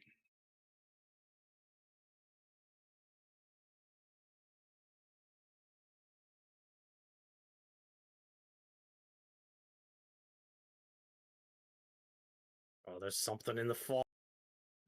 Yeah, no shit. It's I don't know, and it has that old school goofiness in the premise, but just played completely straight, and I always enjoy that. Where just having evil fog is already like cool and creepy enough, but what's in the evil fog? I don't know, ghost pirates. Like it's such a weird choice, but I love how straight they play it. And it's Yeah. just Yeah. really memorable. Tyler says it's one of the craziest movies I've ever seen. Some weird mix between I think he means religion. religion. I was like, region? What? Region. Zombies and demons. Yeah. What No, region does it take place in? it's another almost Carpenter zombie movie. Yeah, that's all I know about it. And yeah, this sequence is very Night of the Living Dead with all the characters in the Yep. church. And again, could have had a little bit more going on, like the characters realizing, like, oh, we're all descendants of these six people. Like that's the connection. That's why something, you could Something give it a like little that. bit more depth. And Jamie Lee Curtis's character, I think, in a way to improve her too. Instead of having her just be a random hitchhiker, like maybe she's somebody who left the town and is now coming back and actually has roots there. Something instead of just being a random So hitchhiker. she's just not like, because she is kind of nothing. She's I just don't, tagging along for no reason. I don't hate her character at all in this, but she is pretty nothing She's as a very in the character. background. But then that is something the remake goes for, and it Okay, sucks. that, I that am was not that looking was the forward to that. weird. That's probably what made watching the remake for me such a weird experience. There's all these choices that on paper I'm like, oh, this is what I was thinking about how I'd approach this as a remake. It's just executed horribly. You're doing a good job of selling it. Oh god. Do you regret watching it ahead of time? Oh, not at all, because I'm dying to see Noah's reaction to some choices. One other kind of nitpick thing I have here in the climax. Correct me if I'm wrong, but just a second ago, the priest was reading about how yeah, in the book, like the treasure was encased in gold in, or in the House of God, I think it says. I don't think that information is revealed until this very moment. And I Yeah. think I would have liked Yes. more of that Set up. before. So I know they used the gold to like build this town up. I'm guessing just whatever was left over was what they melted down into a little cross. Because I don't know, that's fun. Yeah. It's kind of random, but it's cool visual. I I would have at least liked more setup for that though, and not just Me like, too. oh, also there's this, Yeah. and movie's over. I don't buy that a human being, let alone Hal Holbrook, could carry that big a piece of gold. Watching him stumble around it, that's really funny. Oh, that poor guy. And Ty, I don't know if you I might have missed if you just read this, but Tyler asked if we've seen the remake or if it's a blind watch. So I've seen it now. John's seen it, but it's been a long time, and for Noah, it'll be a complete blind watch. My first time. Yep. So feel free to join us tonight and watch it along with us, Tyler, because it's something. And it is on YouTube. It is on YouTube. Yep. But given how much you love this movie, it might piss you off. So be warned. But this is the sequence when you get like a much better look at the ghosts, and they got the glowing red eyes. And they look Like that's so really cool. cool. This, especially with the ghosts here, I can see the EC Comics influence 100%. Yeah, it'd get very creep show. Yeah. John, you've I probably seen that. love this shot where it's just the zombie pirates, they're in shadow, all you see is the red eyes. John, you've probably seen that 4K steelbook of this with the artwork where it's that, them with the swords out. Yeah. Looks really cool. I Because almost bought it just for that cover, but I was like, I own this on Blu-ray. I don't love this movie. yeah, I'd never they've watch been it. they've been hitting a lot of Carpenter with those lately. That They Live, they've been knocking them out. Army of Darkness, they've done. And this whole sequence with Adrian Barbeau, this Wait, is all did reshoot. you mean Prince of Darkness? No, I meant Army of Darkness. Okay. They might have done Prince of Darkness. I'm not sure. Well, no, because Because just Army of you Darkness, said they you were had is doing a that lot of artwork. Yeah. Carpenter, and then you said Army of Oh yeah, Darkness. yeah, I was like, wait a minute. Yeah. yeah. I just misspoke there. But yeah, they have done Army of Darkness. Oh my god. But yeah, this whole sequence with Adrian Barbeau on top of the tower getting chased by them is a reshoot, and I think it's cool. I think it's a tense, suspenseful sequence. It's just a character you actually care about.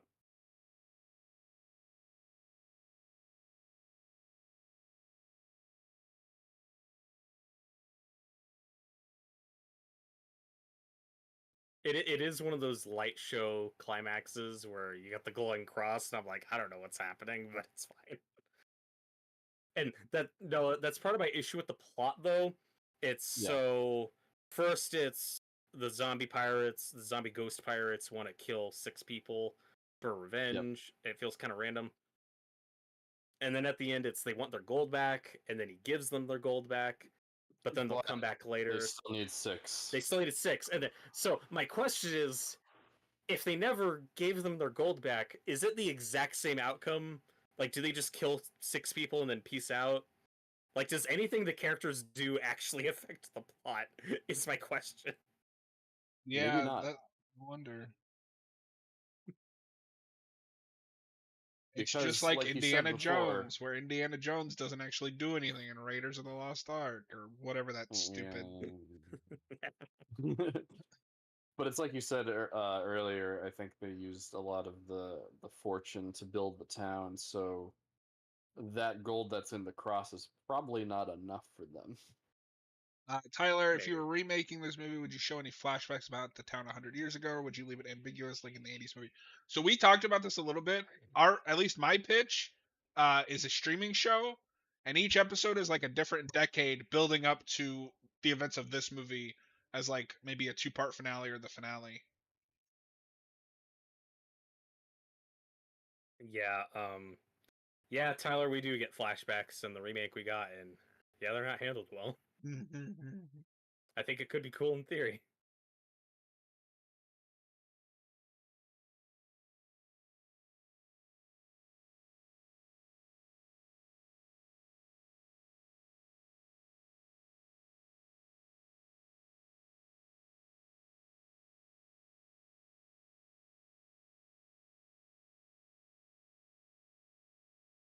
Oh, Tyler said they did a Prince of Darkness remake. Did they? No, I think he's talking about like a new like 4K from Scream Factory. Oh, okay. I just misread that. No, that movie will never get remade because I don't know how you remake that movie because I don't even know how to describe what happens in that movie.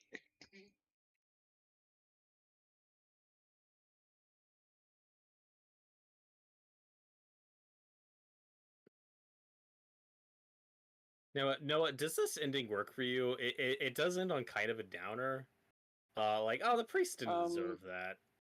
I liked him, but you know, I liked him too, but very old school. it does. I think it does work for me. Um, I like that kind of like hopeless, kind of nihilistic ending that It's it's it's going car for. it's Very very Carpenter. Carpenter. Um, but yeah, I the more I'm thinking about it, I think the reading I do have on it is like what we were just talking about. The character's actions didn't really have a whole lot of impact on the main thread of the movie. Um, Yeah, Tyler, we'll get to it at some point. Um, I might actually make that one of my next picks since I didn't realize neither of you have seen it. And also I think in another version of this movie, if somebody like the Janet Leigh character was more of a villain and more unlikable, that's your big stinger death sequence. Like, just kidding, they're back and killed this person, and that's a big audience cheer moment, and could be fun, yeah, but Because that that's is not something really in interesting. Carpenter's wheelhouse. Yeah, You that know. is well, something interesting. also There isn't a human villain in this. Mhm. no, yeah, Yeah, the but human villains are also all dead. Like, They're all aside from dead.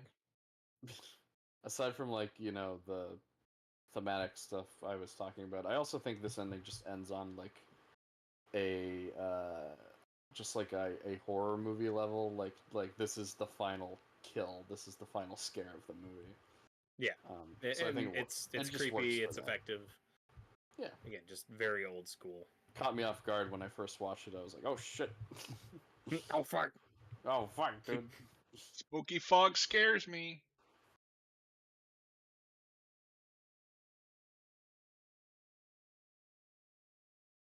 And like so one of my favorite things about this movie is just this cast. There's just it's such a who's who of like early 80s actors and Carpenter alumni. Like there might be more Carpenter regulars in this movie than Ah, any other individual Carpenter movie, you know. That is a great ending. sorry, I was just yelling at Amazon because it wanted me to watch Wrong Turn next. I mean Oh that is yeah, a good No. movie. basically the same movie as this. Yeah. Yeah. Well, that was The Fog 1980. A solid, I don't want impressive but not amazing little movie. I like it. I don't Yeah, love it, but pretty good. it's not bad. It's better than half the shit we watch. What's funny uh is on this original remake series we're doing, as far as the originals go, that we've covered, this is probably on the lower tier. And same could probably be said with the remake we're gonna watch. yeah, we haven't really been And that is ranking not, the originals, just the remakes. Guys, yeah. what if Oh, I end those up are more loving? interesting. What if I A end up lot. loving it? What if I end up being the one defender of the remake I here? need to witness that, and we Because will in a few you minutes. you're doing a lot of you're hyping it up as being pretty bad, but I don't know. Oh god.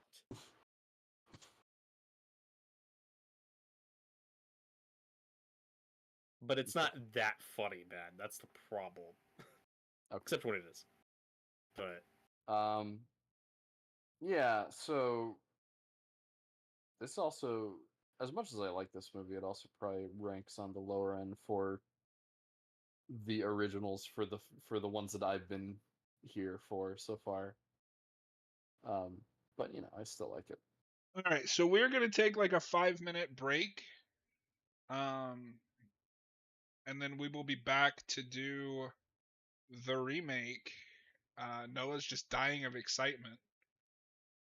I'm dying all right, not of Um, excitement. we will be back. See ya.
Now we've hyped this up too much for Noah.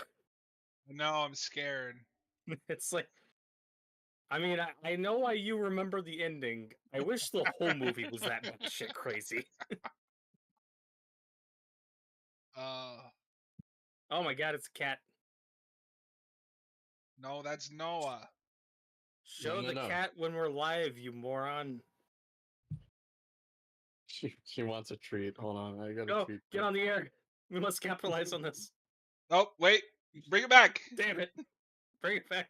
There it is. Here she is. Here We she need is. this cat views. Come on, turn around. There you go. That's gonna be a short. Yeah, you can't train cats.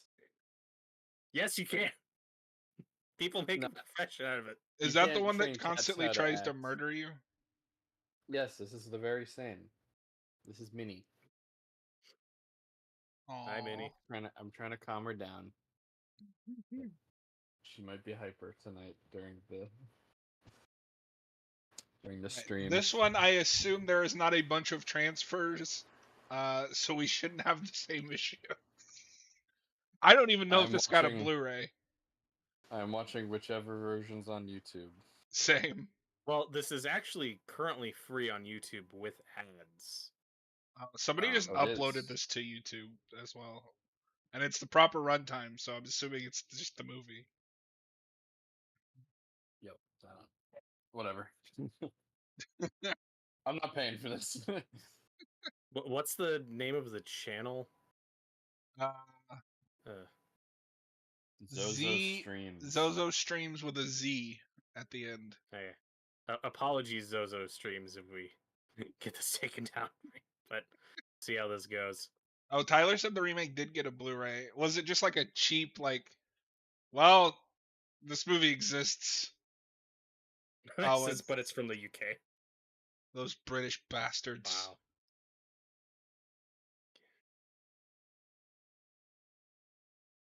Oh wait. Oh, the captions are unavailable on this. Is that gonna be a problem for you now? I mean, I think it'll be fine. I'll be able to make out the dialogue. It's not like riveting dialogue. As long as you're able to hear it, even with the No, stock. I'll be able to hear it. Okay. All right, is everybody at timestamp 0? Yup. Yeah, I'm ready. In 3, 2, 1, play. Well, glad to be here to celebrate the 20th anniversary of the Fog remake. That's why we're doing this. Oh yeah, 2005. Yeah. The Yeah. people were demanding it. We And had by to miss people, this anniversary. Robert. This was our plan all along. I feel like I may have seen this in theaters back then. Because I didn't know what the Fog was. Like, I didn't know it was a remake. You were just like that Fog movie sucked. I was like, eh. The actual Fog poster for the '05 movie does look pretty cool, but it's apparently one of the worst things. Does it though? It's just like a generic face and the Yeah. fog. I will say it is more that movie than I was expecting, at least based on reputation and just a little I do. Like, having first heard about this movie like 20 years ago when it came out, I couldn't have told you for many years that this movie was about ghost pirates. And it is. It's Tom a Welling has closer actually remake than you mentioned might this expect. on that rewatch podcast that they're doing. Oh, weird. What do you say about it? Just that like he had no idea like what it was going to end up looking like. To him, this was just work. It was just a job to get while he was on Smallville. Because '05, that's what, season 4 or 5? Yeah, I think season 4. I think it was Probably 4. Around that. All right, so now because all of this stuff wasn't visualized in the original, now we have to see it. Of course. It's because show don't tell, Noah. Oh, okay, I don't yeah, watch movies for monologues. right. That original movie was boring. There's too much talking. I mean, okay, so I will say, this isn't a bad way to open the movie.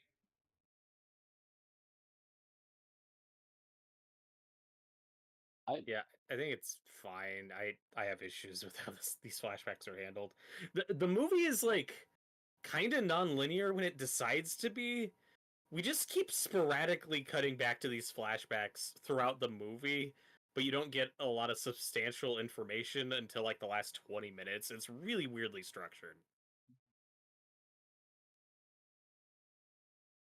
I hardly get any context from this opening other than there's boats Also, all Things. of and these fire, people are shrouded in silhouette. Is that on purpose? Because they're gonna be like that later when they're pirates, I when they're guess. ghosts. Uh, Uh, Nothing inspires a horror movie feeling more than Fallout Boy. This song choice was such a whiplash watching this. I know, yeah. So it should be noted, this guy before this has made four films total, including this. The last movie he made before this was Stigmata. Uh, Oh, with Gabriel Byrne, uh maybe the 1999 movie. I think so. I don't know. Yes, Gabriel Byrne is Father I, Andrew Kerman. And I I don't haven't know why heard I of know the that. other two. One of them doesn't have a Wikipedia page, but it's called The Sadness of Sex.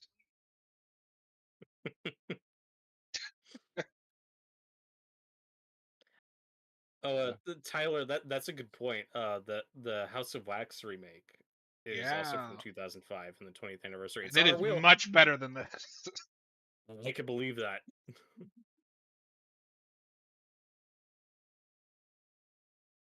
But no, I forgot about the Fallout Boy thing. That is amazing. It's just like I'm a whiplash for its already. time, kind of atmospheric, creepy scene, and then fucking Fallout Boy.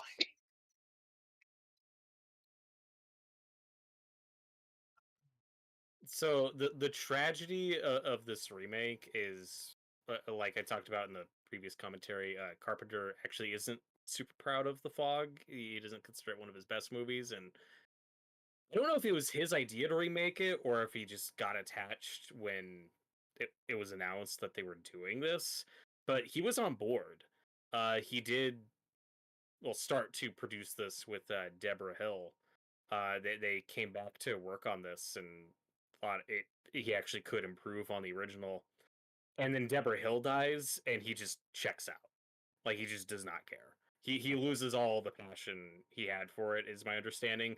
And then whoever the fuck put this thing together just stopped Are you asking telling him for me that advice. Tom And Welling isn't a masterclass of acting in no, this movie? what you just listed the director's credits. Why that guy got the job, I have no idea.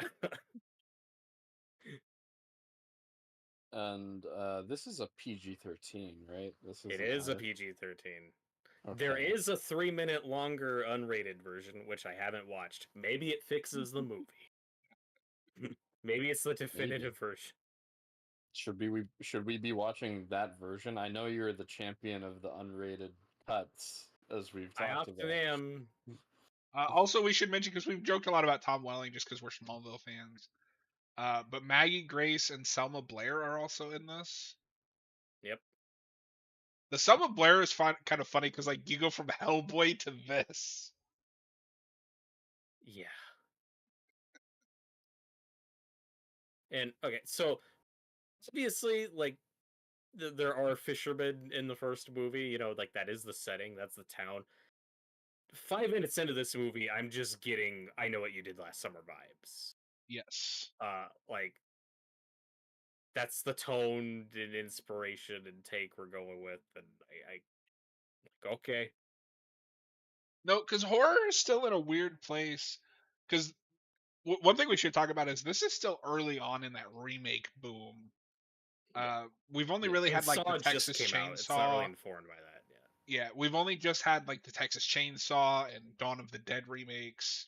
Like this is really early into that. So we're still kind of in that cross period between everything is a remake and everything is a Scream slash I Know What You Did Last Summer slash teen horror. And this movie does both. Yes. That's true, Tyler. He did lose all the fish. That's a lot of That's fish. a lot of fish. We're done, Tim and John. We thought of the same thing. and and that's what I find weird about it, though, why that's the tone and take they went with. Because, like I said, and even though part of my praise of the original is it's very low key and old fashioned and not excessively gory or whatever, if you're gonna remake it, I wanted to go further with that stuff. PG-13 is immediately a red flag for me, where I'm like, oh, well, See, but I don't think it is with this because the original's not. I wouldn't say is more than a PG-13 either. yeah, I don't disagree, but if you're gonna remake it, I think you could go gorier with it. You It's just could, but it's not a funny. red flag that they don't. You know what I mean? It's Yeah, funny, especially for this movie, which was reshot specifically to add more gore in the right. original. But what I okay, so aside from just the rating, like we were talking about with I Know What You Did Last Summer and Scream and all that stuff, taking the fog and making it a sexy teen So I don't know 2000s movie if is a really weird choice. And I don't think it so. works. Some of Because this is Noah, I coming. don't know if you figured it out. Tom Welling is playing Tom Adkins' character. I was, If you yeah, I didn't catch that. look, he's wearing a sweater. He's like the same guy. So Okay. because you've seen it, some of this is coming back to me now. Tom Welling is giving the exact same performance he does in Smallville in this movie. Mhm. So it's really hard not just to see this is Clark Kent, but in a horror film. No, watching this, I was in like a fugue state where every 10 minutes I had to remind myself I wasn't watching a Smallville episode. Especially with the Fallout Boy at the beginning. Yeah, and we were talking about though in the first movie how you have all these characters that on paper, aren't that well drawn, don't have a lot of depth to them. In this version, it's even worse. It's like three actors because they were big in the 2000s, just surrounded by just whatever people. Where it's like, oh, I guess that lady's the Janet Leigh character, and I guess that guy's the whoever the fuck character, but you don't care. This movie has less character Um, development than the first so movie. That's a problem. so Tyler says, so is the Texas Chainsaw Massacre remake the reason for every remake? Not It's a every big one. remake, but it is a big one because that is what starts the Platinum Dunes remake onslaught, and they're responsible for probably 60% of all those mid 2000 remakes. We'd say that made it a trend. Yeah, There were plenty of horror remakes in the 90s. There have always been horror remakes. That one starts a trend. yeah. But Yeah. like even before it became a trend, like you already had Dawn of the Dead was in production. Yeah.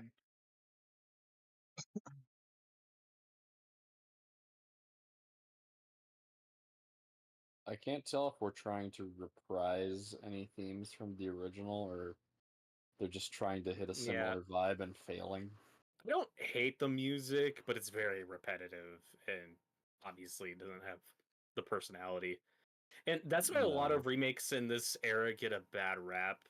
Some more than they deserve because there are a lot of remakes in this era I like. The problem is the reputation remakes of this time period have of, oh, they all look the same, they're all glossy and suck out all the personality and identity of the originals. This is like the poster child of that, Yeah. where Mhm. it's just missing all that atmosphere because it's got to be 2000s and modern and hip, and then when you're 20 years from this looks more dated than the original because this just looks so generic. Oh my god. Oh, they killed a dog. Why? I don't know. Because Because it's shocking, Robert. Why did the pool of night swim kill a dog? It keeps me up at night. Why is Clark Kent and driving a truck and going fishing? Yeah. so here's And Selma Blair. Yeah. as the Adrian Barbeau character, and That might be the best casting in this movie. it might be. This isn't fair to her because she is like 30 when they make this. She still looks really young. Like, I think that's a potentially good fit for that character, but like she looks like a college student to me, and she like Yeah, she but I mean owns that's the this movie. Like yeah. Tom Halo Welling is and somewhere between 15 and 30. I don't know where. exactly. Tyler, okay, boys, if you had to be in a John Carpenter movie and you were caught up in the plot, which movie would you be in and why? Ooh, Ooh. that's a good question. No one's answer should be the thing, right? That's That's a Robert's answer. terrible situation to be in. But I don't They really. live no. They live. No, I don't really want to be in the Escape from New York world either. What's Maybe that Epstein. romantic comedy Some movie fucking that he or Epstein. like romantic movie that he did with Jeff Oh, Bridges? Starman. Yeah, That Starman's a one. good answer. Nothing bad Nice can one, happen to yeah. me there. I was gonna say out of his horror movies, maybe The Fog. I don't know, or Halloween. So there's Maggie Grace, who is an actress that exists. I totally just missed the scene. That was supposed to be the Jamie Lee Curtis character, right? That is the Jamie Lee Curtis character, but the twist in this version is she did used to live in this town and is coming back, so he recognizes her. She's not a stranger, which is like, again, on paper, a choice I think I'd make. I just don't like how it's executed, and I think Maggie Grace is terrible in this movie. I was too focused on She's that in question to Taken, pay right? attention to She's that Liam scene. Neeson's daughter in that movie, right? Yes. I think that's the only Okay. movie I've seen her in where she gives a somewhat decent performance. Yeah, I liked what I saw of her on Fear the Walking Dead. I didn't even know she was on that show. Yeah, she's one of those later characters. John, Tyler says you're cheating by picking Starman. You said in a John Carpenter movie. You didn't specify. You did say that. Yeah. I want to be Oh, in that's Memoirs of why an Invisible Man. she was in that show after I quit watching. Yeah. By the time you get to the point where most of the original cast is gone, I was like, I don't care anymore. Yeah. And oh god, when we get to scenes like this, it's like, oh, it's a sexy, fun teen movie, but it's so lame and Oh, tame. You I'm know? sorry. She was on Lost, and I remember her being pretty good Oh, in okay. Lost. Yeah. But like, I watch scenes like this, and I imagine the Piranha 3D version of it. Like, what if Eli Roth made this yeah. movie? Yeah. Yeah, no, Like, you should have went. Maybe not Eli Roth, but like somebody that can heighten this up a little bit. yeah, it's just of all the takes you could have gone with a The Fog remake, PG-13 tame sexy teen slasher, like So, that's not but Robert, what you I have would have gone with. you're forgetting the key ingredient here. Who distributes and produces this movie? Sony. Oh, of course. You moved. Columbia Pictures and distributed by Oh Sony my god. Pictures. It's Noah got Scary Ralph. scared. Crazy Ralph. Got a death curse.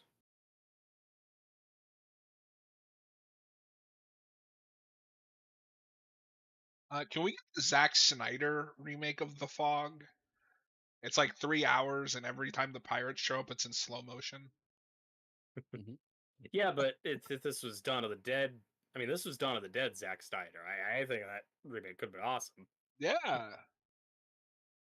No, because I'm imagining that where just like they have an epic gun showdown with the ghost pirates. But like Noah, do you see what I'm talking about though? How like in the context of when this is made, it's like, oh, the original, it's cheesy and dated. We're not doing that. We're making it hip and modern. We're gonna make it That makes it actually worse. scary. Yeah. Right. Tyler says this And movie is missing the sauce. When I say sauce, I mean something like extra, like the extra something that gives the movie flavor. Like it's got nothing going for it. Yeah, no, I yeah, mean, there's a reason nobody remembers this movie. Yeah, like what the result is just this movie just has no personality. She's doing that one puzzle from Uncharted 4. You gotta line up the symbols. We should make Cap watch this. Why would you do that to him? This is, this is just a 90-minute episode of Smallville.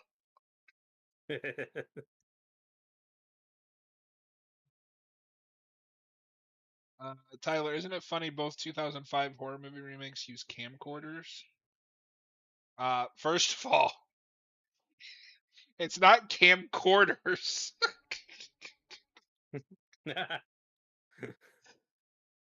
Noah, do you see the comment? I don't know if you have the chat pulled Yeah, up. I just saw that. Yeah, I like his way camcorders. better. And I don't know. That's not. I don't know if that's funny. That was just the technology at the time. Like, Well, and Romero sure was excited about that technology. He made a whole zombie movie Jesus. about camcorders.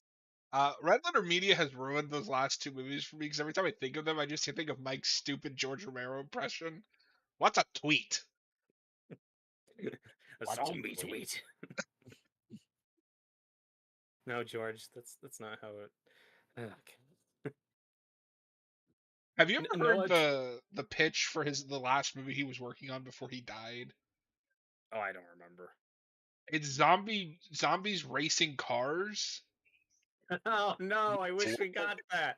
Ah, you ruined my day. Well, That supposedly his sounds son is amazing. going to be finishing it. It's been a long time since I've heard Yay. any updates. Just like I George, need this what movie what the now. fuck happened? That would have been amazing. Just that and his Resident Evil movie are the two projects I wish would have been made. Would have been better than this. Anything Yeah. else? But I don't know, like I said, it's just so tame and lame. How hard this is trying to This stuff out kill the of the 12-year-old. boat, I'm just distracted because every time it cuts to a wide, I'm like, oh yeah, they're not there. Yeah.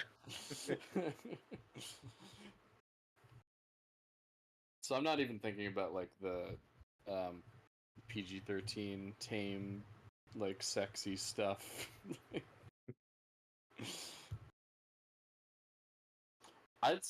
Wouldn't even do an R-rated version of that with this material anyway. Like I don't know where that comes from. Like why Okay, would you do that with the fog?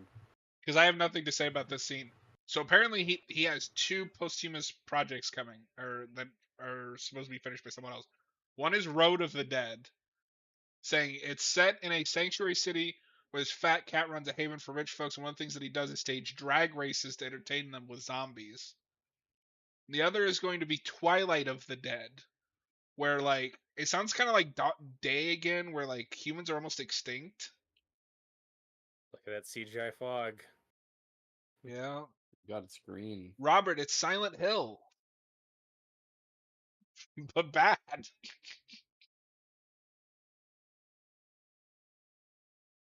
Nothing's scarier than the color green.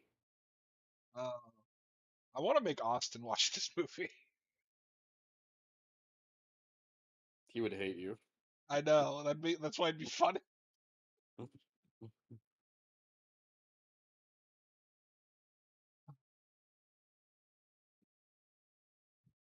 So to follow up with Tyler's comment, I think it's just more funny where yeah, this is generic, but it was also kind of cutting edge at the time. Like I'm sure this looked okay at the time. Um, compared to other Did things it? that were compared to other things that were coming out for Like what? well, just in the horror space, you didn't have a lot of like CGI at the time. Oh, I don't know about that.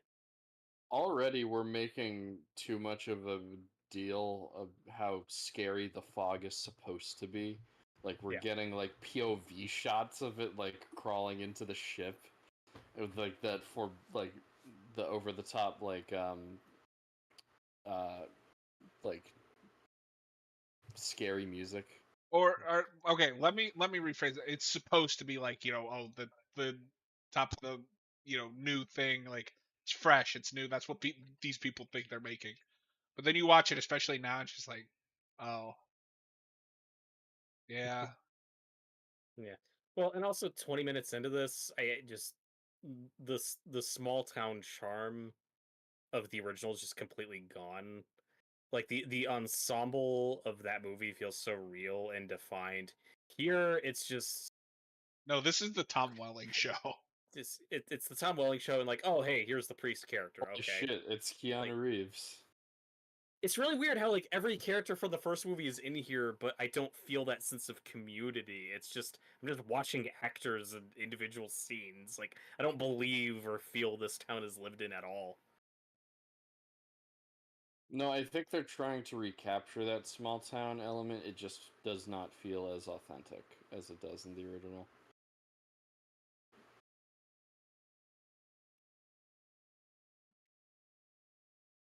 Okay, what the fuck was that? What was What was that? that scene? The guy The playing the Just priest just staring. doesn't the even have priest. a Wikipedia page.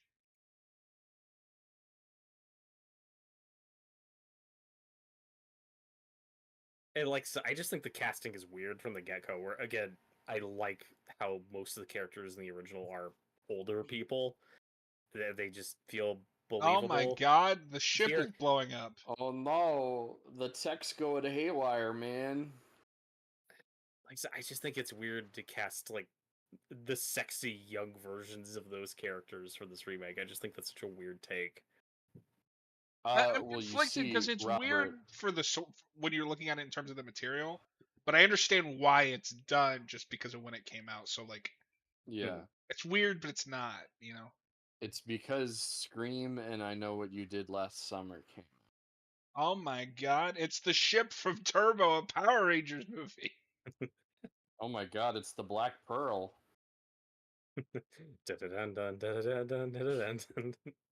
Jack Sparrow's just at the top Yeah, of the mast. yeah, it is weird that this movie comes out in a post Pirates of the Caribbean world, and I don't know what to do with And that. Yeah. I'm gonna go even further with what you're saying with it's weird. I think it was also a mistake to make it set in the same time that it's made. This should have been a period piece. Yeah, especially if the original mission statement is John Carpenter going, "Oh, I could do that again, but better." Yeah. I don't think modern day is the way to go.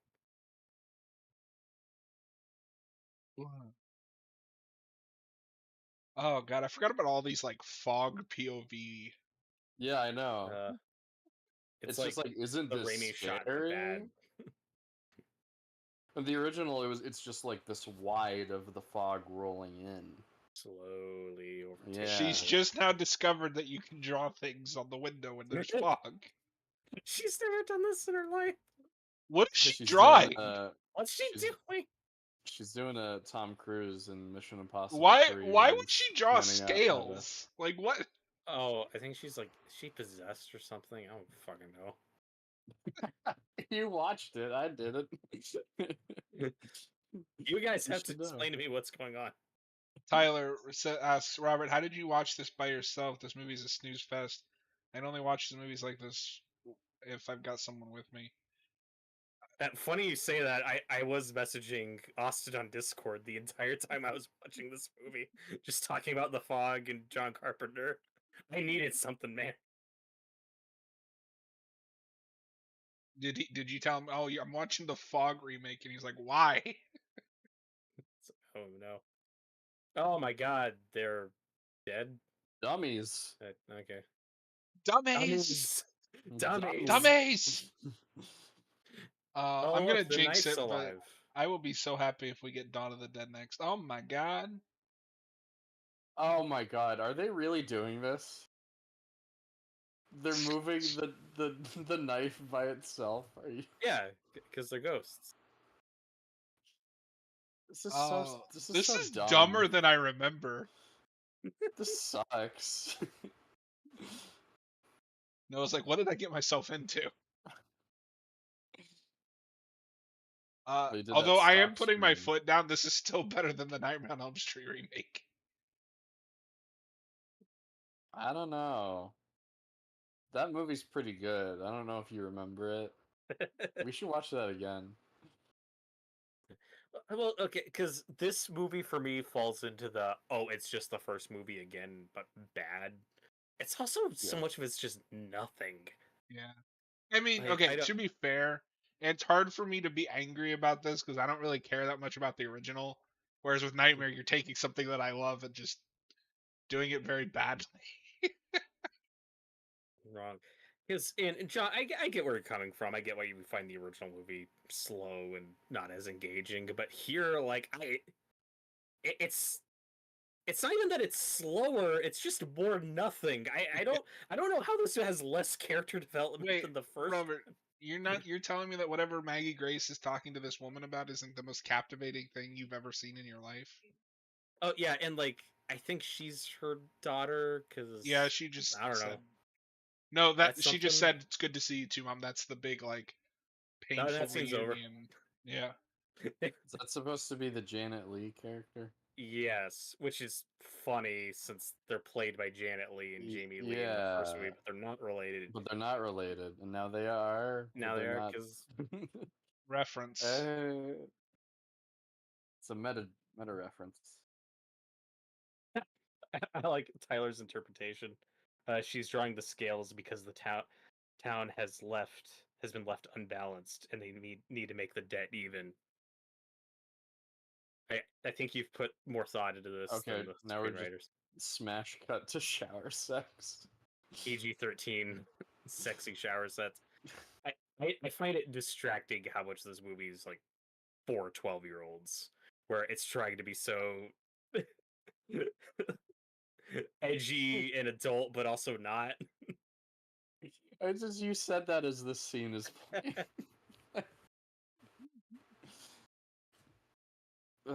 Why? Yeah, there's no chemistry behind these actors too in Oh, previous not at all. scenes, so it's like, yeah,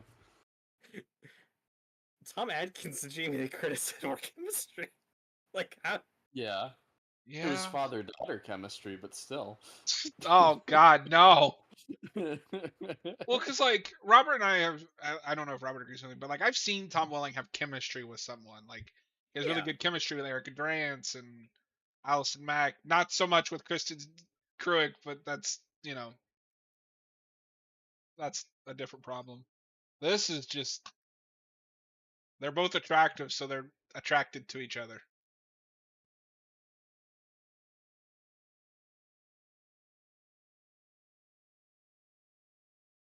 I keep Oh seeing my, dead people.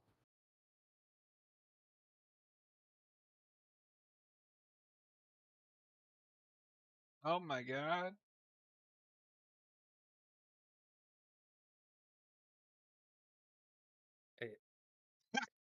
I just said his dad walked in during the shower scene. it's amazing. Oh, my dad's walked Perfect in timing. uh, watching worse in horror movies. I can never feel shame when people walk in on me watching a horror film, just because I've had to have my people. I've had to have people take me to slasher movies. That's true. Oh yeah, I've had to sit in the theater with a relative while watching Friday the 13th, 2009. You can't that's break me right. You've now. told me that before. The greatest That sex was scene in embarrassing. Yeah. movie history. This one's even like worse though, because if somebody walked in and just caught a glimpse of that, they'd go, "Oh, okay, okay." I don't. It's like, no, it's not that graphic. I promise. It's PG That's all 13. it is. That Like, this Like, is. Do you guys remember big box monitors? oh, I remember when yep. Google looked like that, kinda. Why isn't she using it? Bing. It's a Sony movie. But because So she's not Peter Parker. Peter Parker's the only one that uses Bing. so Well, earlier while I was doing um oh, it's fixed itself. So earlier while I was pulling up images and stuff to make the thumbnail, I Google searched the Fog 2005 and it's since fixed itself. But Google AI at first said it was directed by Robert Rodriguez, and I was like, "Wait a minute. oh, Oh, I That can't wish. be true." So, to your point of this being just the wrong time period for this material, It's like, remember that creepy scene in the first movie with the piece of wood, like how the letters Yeah. changed between cuts and like the water, it was all spooky. Here you get computer monitor glitching out, and it's like, I don't want that in a fog movie. And now the footsteps are on the wood. Why It's does like, there ooh. his like porch decorations just look like a prop from Hellraiser? Why not? Oh, you got me there.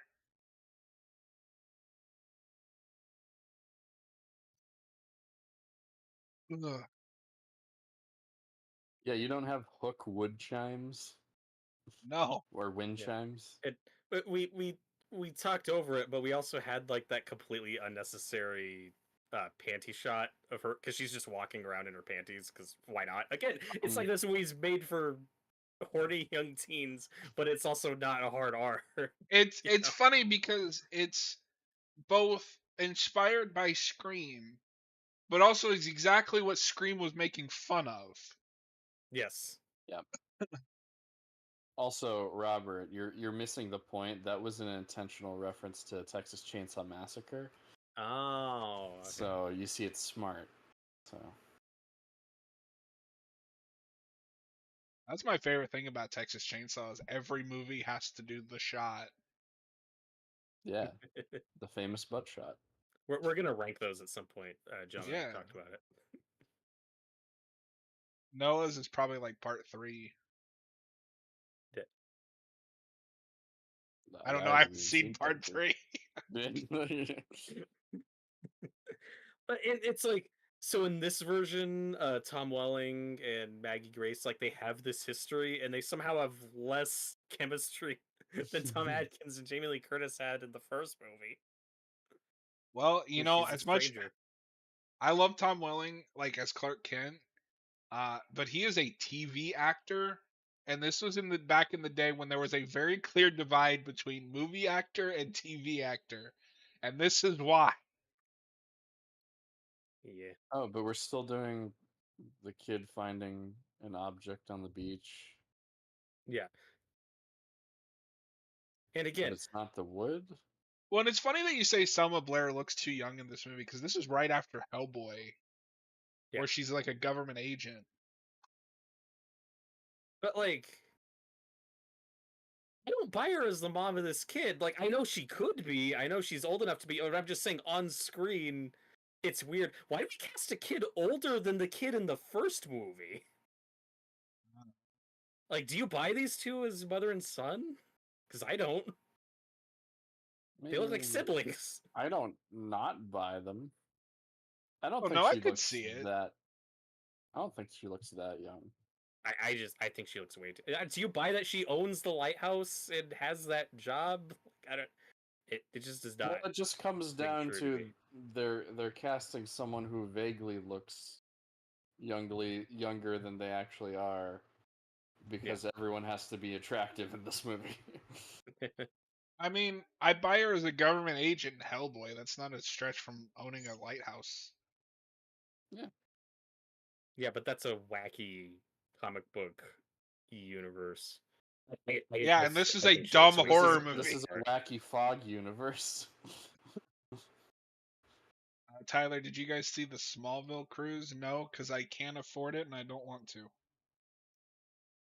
Smallville Cruise. Anytime you hear blank cruise, it's probably a bad idea. What's a bad idea?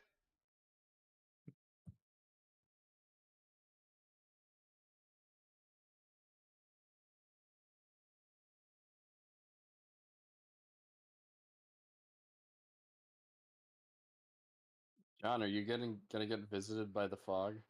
Yes. Oh no.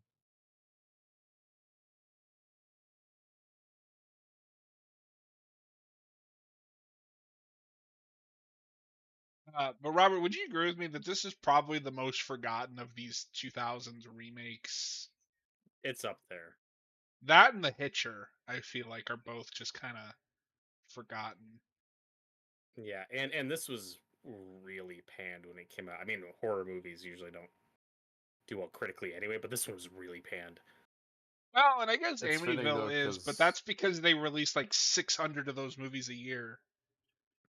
yeah, But also, this was 05. I mean, this is early in that. Yeah. No, because that's what I was saying. Is like at this point, the only big ones were like Texas Chainsaw and Dawn.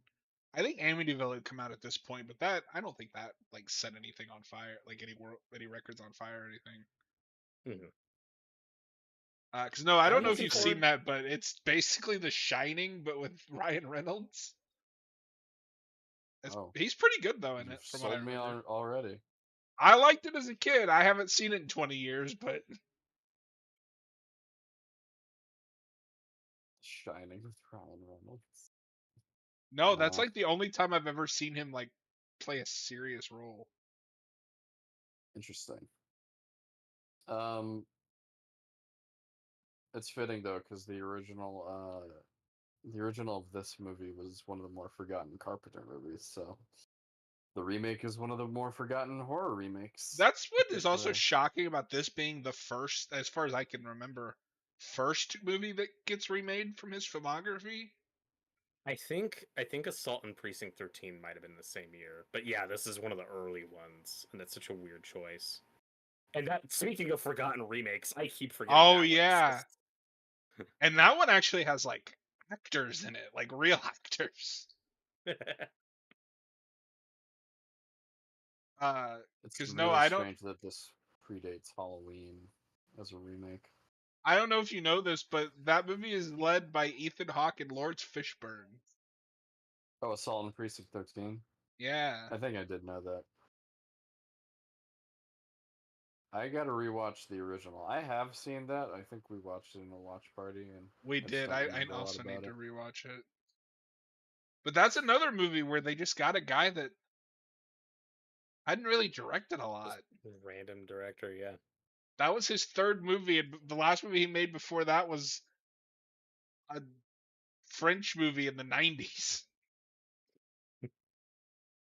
Yeah, Noah, again, do you see where I'm coming from though? How the first movie has such a defined ensemble and the small town feels so authentic. This is just a collection of random scenes and random people that just pop up. I don't feel like we're fleshing out this town at all. It's just, oh, here's a scene with this person. Now here's a scene with this person. Well, It feels so it's disconnected. it's a little bit more focused on like these two, like just Tom Yeah. Welling and this girl. Whereas in the original, you were cutting back and forth between a few different groups of people, and then they all intersect in different ways. So yeah, I don't know. I don't even think they're trying to go for that as much as they were in the original, but there's yeah, there's just It, that charm is not there. yeah, it's doing that Hollywood thing of, well, this needs a more in-depth plot, which is fine in theory, but you gotta Mhm. write it well. Tyler, if somebody gave you Yeah, an unlimited budget, what horror movie would you make? Like a remake, or just like what would our pitch be? I mean, I'd have to think of a pitch if I wanted to, an I, original one. I would use an unlimited budget to make like 100 Friday the 13th movies. That's what I would do. Yes, There's already like 12 of those. Nah, there that's can not be more. enough. No, whenever they do finally make a new movie, I fully expect them to make a big deal out of the fact that it is the 13th Friday the 13th movie. Yep. I would like to reboot Nightmare in some way, and then maybe tie in with Friday, and then do a new Freddy versus Jason. We get it, Noah. You love that remake. No, I ignore that. Okay, I want to so ignore that. if I could, I would remake Hellraiser, make it mostly a 1-to-1, but fix that ending.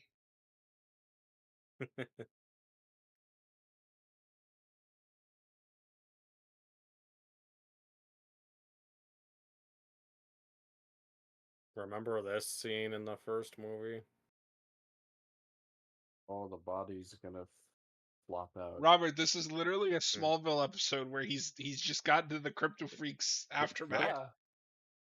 Yeah. With the same quality of makeup. There was even a goofy horror sting when the body was Yeah. revealed.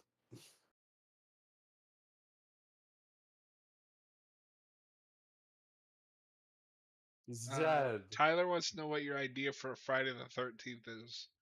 You just pitched like 100 of them. Which one are you gonna pick? Oh yeah, all of them, all of them.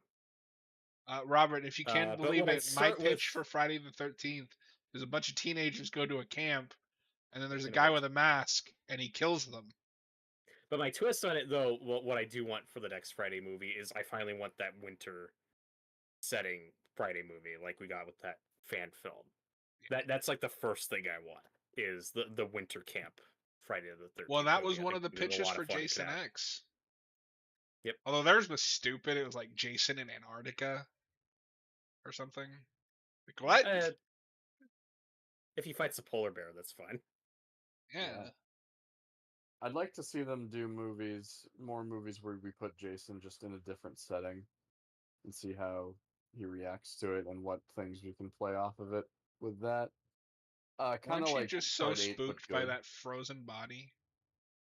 Excuse me, part 8 is peak. It's No. not peak. Peak Okay, trash. says the Jason Goes to Hell defender. It's better than part Yeah. 8. No, it's not. He's alive. Yeah, scary.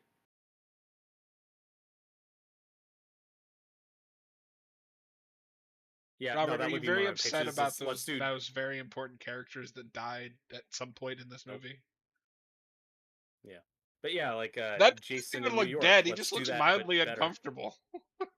Yeah, you could do Jason in New York. You could do like Jason in the Arctic, like you said. Jason in Vegas would be one of my pitches. Fuck yeah, it. Remake Jason X with a bigger budget. Jason in space again. Let's do it. No, it'd be Jason X 2.0. Yes. Or no, just Jason X2. Not to be confused with that other X. Thank you, Tyler. He says part 8 is better than part 9. It's just correct. No, it's not. It's got a couple good moments, but 9 has way better characters and is a more entertaining movie. Yes, it is. Both wrong. I've slightly come around on part 9.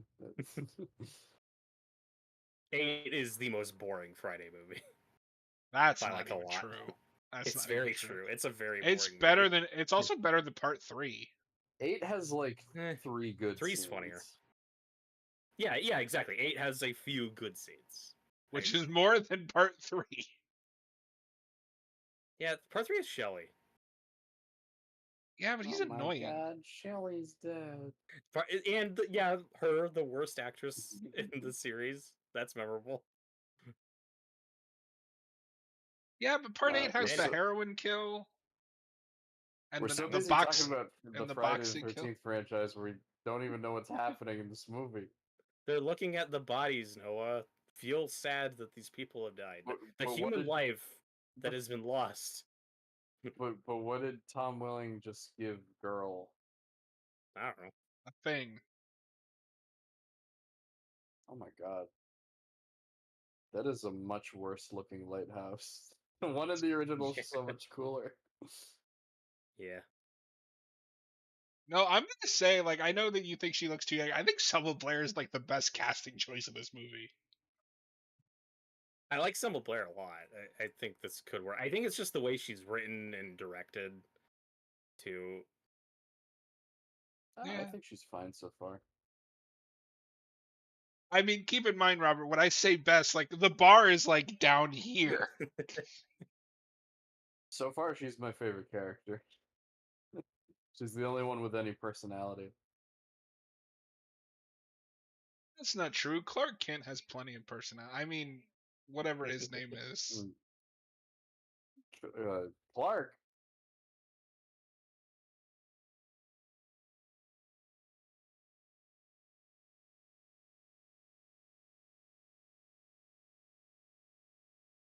Oh, Castle and Son. Oh, yeah. With each passing moment of this remake, Noah's camera goes higher and higher. Like when we started, you could see like his entire torso, and now it's just like a head. There we go. Meanwhile, at the camcorder scene, No, it's one of those cameras that you just need to put quarters in, then it'll work. uh, That's what Tyler was talking about.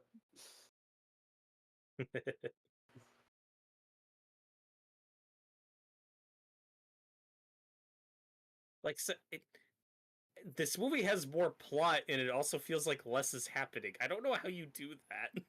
it's impressive. You really gotta respect it, honestly. It's bold, Uh, tricks you around. that's that's Whoa. what happens when you get a movie that's directed by someone or written by someone that doesn't have a Wikipedia page. The fuck? Oh my god.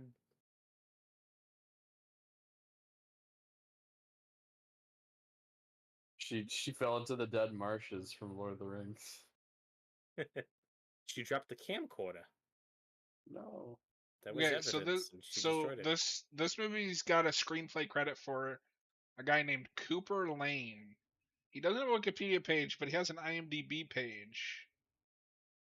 He is known for The Core, this, Oh. Coneheads, and The Emperor's Club. I Yeah, wasn't that's some expecting to variety. hear Coneheads. It's one of the movies you listed. Oh, wait a minute. He didn't even write Coneheads. He's like a bit part in that movie. Oh. Yeah, And The he's only Core is a written movie. this and The Core. The Core is a movie that, funnily enough, I watched in science class, even though it's very much not scientifically accurate. I don't know anything Noah, about it. why are you not on the edge of your seat? This lady's about to Like, drown. yeah, because she was stupid. Oh my god, Like, she found the Necronomicon. oh no. Don't read from the book. Don't read from the book.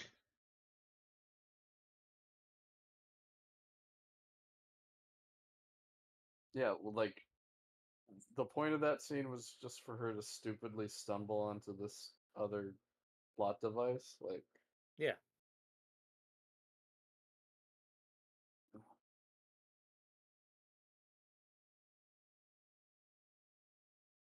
oh my god, we're not even an hour in. You're like, oh no. Uh,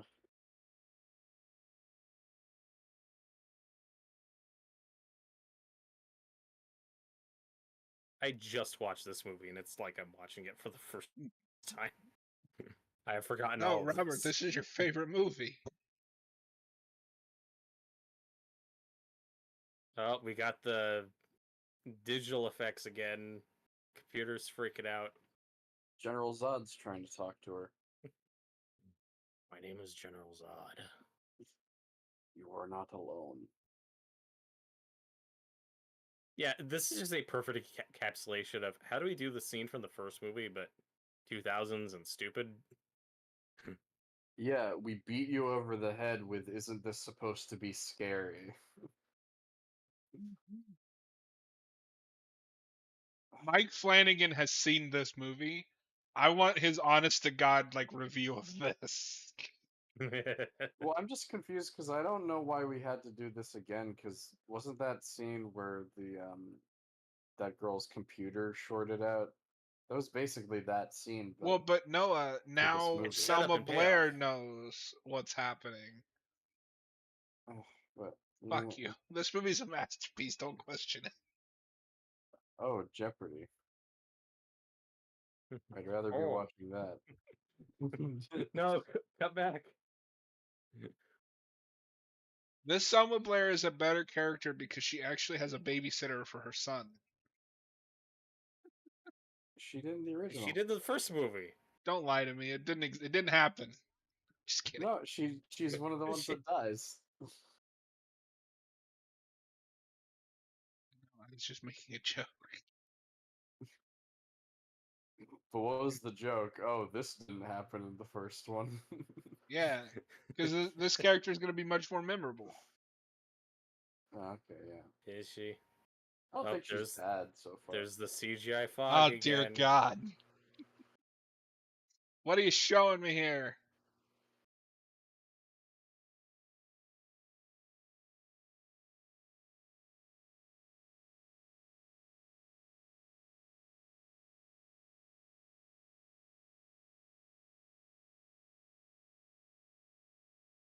Is the movie over yet?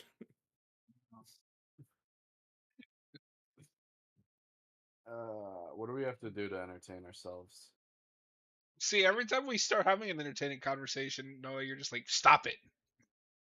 Whoa. I am? Look at my shirt. Oh, this Father Malone's a bit of a drunkard. Yeah, this Father Ma- Malone sucks. What the fuck does that say? I don't know. Meme? And I love memes. John, I get what you're saying. Why the Nightmare on Elm Street remake pisses you off more. It's also more interesting. I have more to say about it.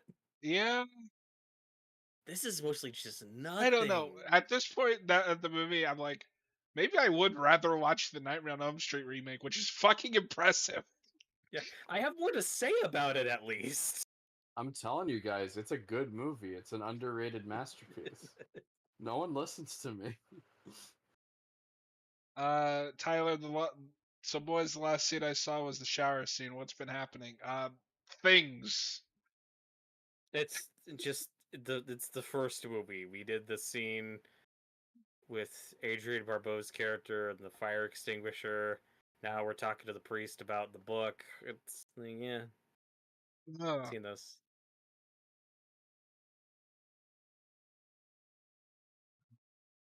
But yeah, for some reason we took the Jamie Lee Curtis character and we were like, we're making her the protagonist and really fleshing her out. Honestly, Three Night Show, which I'm with you. That That's a was good idea on paper. It's just yeah, hair. that was the big thing that Carpenter wanted to improve on, I guess. She's like, let's make that character an actual character this time around. Because I don't that's think what they you would think you would succeeded, have done with but the original, since she's like on the poster and. yeah. I really thought she was Uh, gonna be the main character of that movie. well, you got your wish. But it's the monkey's paw wish. Like, oh, she sucks. well, and I think part of the problem is that this creates like a whole new mythology or expands on all the mythology that didn't really work in the first film. Instead of fixing it, they just add more to it. And it's like, oh, okay.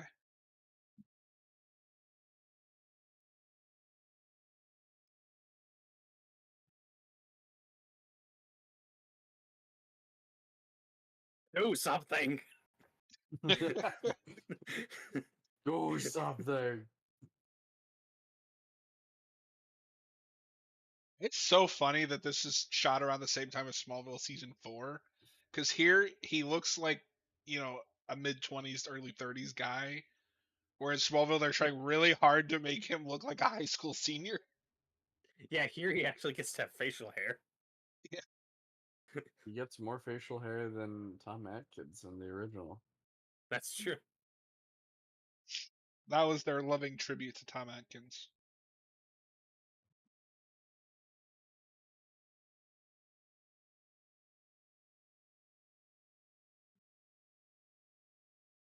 Remember that scene in the morgue in the first movie?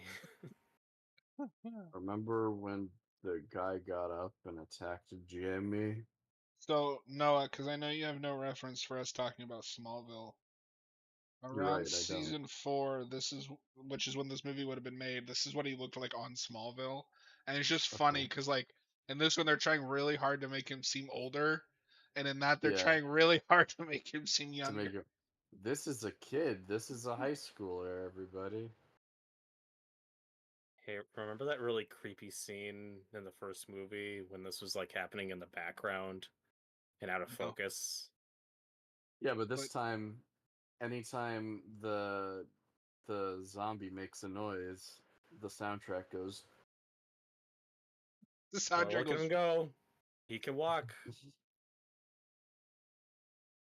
He's doing Oh it. my god! And Oh my if you're god. gonna do this, that's fine. But can you make it interesting, like makeup wise? This is just a guy. Yeah. Well, like I said, that's a cool scene in the original you could expand on. This is all you get. You know? We don't do anything more with that idea of, oh, the people who get killed then come back as zombies. Nope. That's I just just one realized scene. we haven't had a flashback since the opening scene. I don't think. We've had glimpses. You've probably Oh. missed it, but we sporadically will throw in like a shot of the ship or I thought it was gonna be like a something. full-on scene. That comes Then later. okay.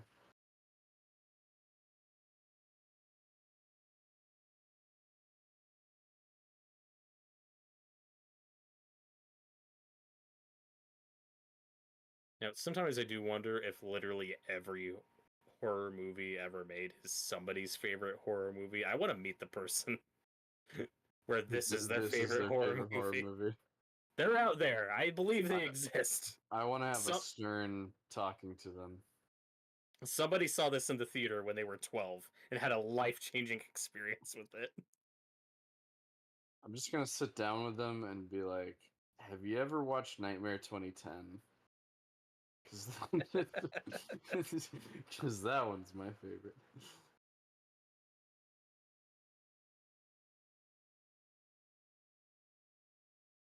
Oh god.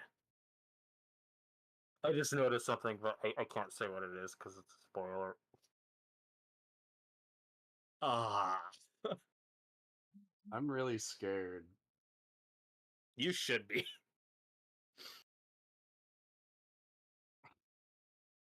Okay. It makes. I'm gonna put a pin in that, and I hope I don't forget because it makes no fucking sense. Stupid. Uh,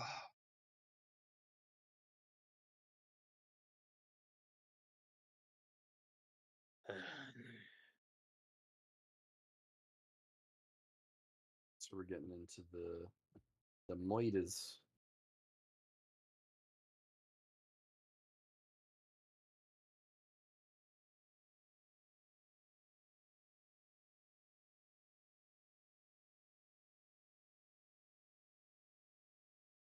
Okay, uh, you totally thought the camera was gonna zoom into the photograph and become a scene there, right?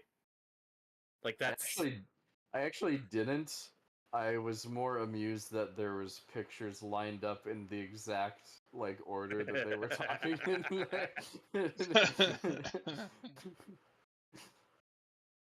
Here we go. Okay. Okay. it's shocking how similar the flashbacks look to the rest of the movie. You know what? Okay, Robert, see if you agree with me on this because we said Flanagan. I'm gonna change Hmm. my answer. Give this to Eggers. Yes. Eggers would do a really cool The Fog. Okay, so it's like if you're making a movie, give it to Eggers. If you're making a Give it, miniseries, give it to yeah, Flanagan. Each would be awesome. because Eggers would do the like Really creepy. atmosphere, Yeah. creepy, maybe not the strongest characters. Flanagan would lecture you about the meaning of life and death and religion over 8 hours of Yeah, television. Eggers would be a lot more vague on like lore and would be a lot more ambiguous. Flanagan would go into a lot more detail. Uh, Well, the Eggers one with would probably be a emotions. period piece. I could see Yeah. Eggers doing a movie about the incident, about all the murders Yeah, in the past. I think the Eggers take would be like the murders happen and then they come Mhm. back as ghosts like the following year. Or maybe like a Yeah, decade later. Not 100 years later. yeah, I'd totally be down for that.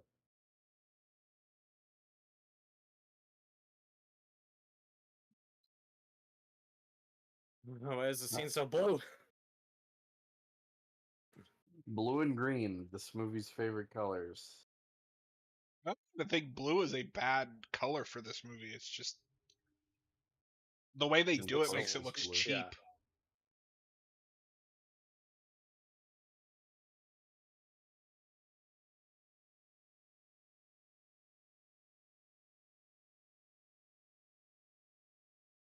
What you got there?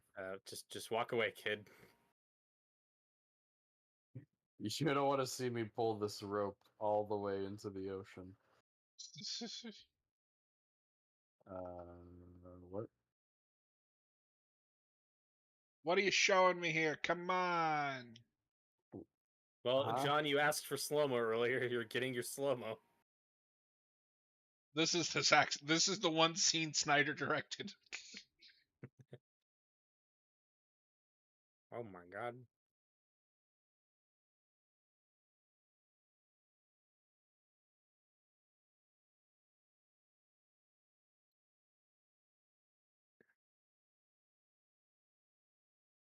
And John, didn't you give this like a 2.5 on Letterboxd? Yeah, I don't know what the I hell think I that's was a little thinking. high. You're being real generous there, bud.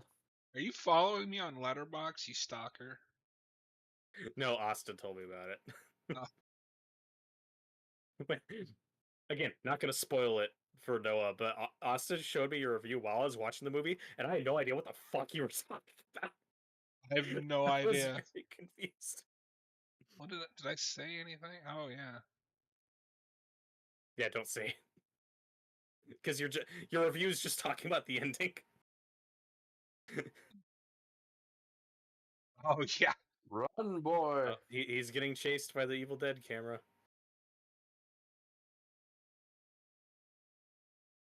So she's totally evil, right?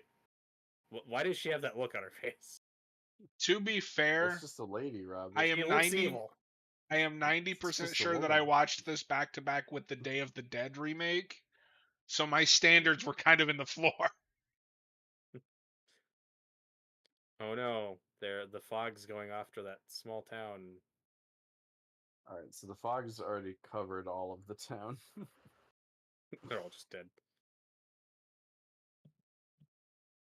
We're not gonna get that tense scene when the car is outrunning the fog. It's just gonna be all the way over the town. Oh, this is the scene where the weather guy dies? Yeah. See how they do it here. But here we get glitchy effects. Whoa! Because that's scary.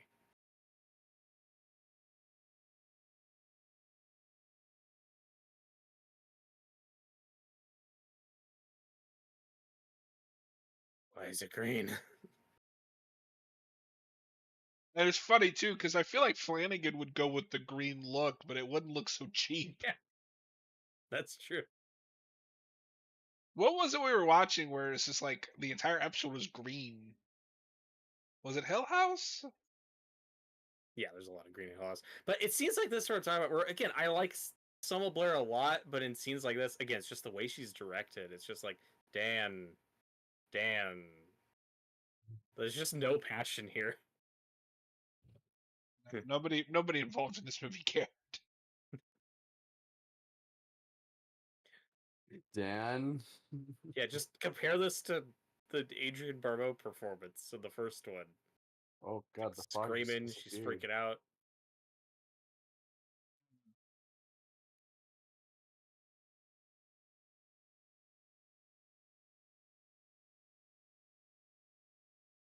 Do you like the How long are we gonna flickering drag blue this out? lights? No, we've Yes. got I don't know how much longer, but we've got time to kill in this movie. Oh no, the thing just stopped. No, it's building suspense. Aren't you scared? Oh, I'm shaking. No, there's too much loud noises for it to be suspenseful. Oh Oh, no, here we it's a go. guy. Oh, what? What? Dan. What? That's stupid. He That's exploded. beautiful. Uh, if more of the movie was that batshit insane, I'd enjoy it more. Yeah. It just came out of nowhere. I, Doesn't she look very scared?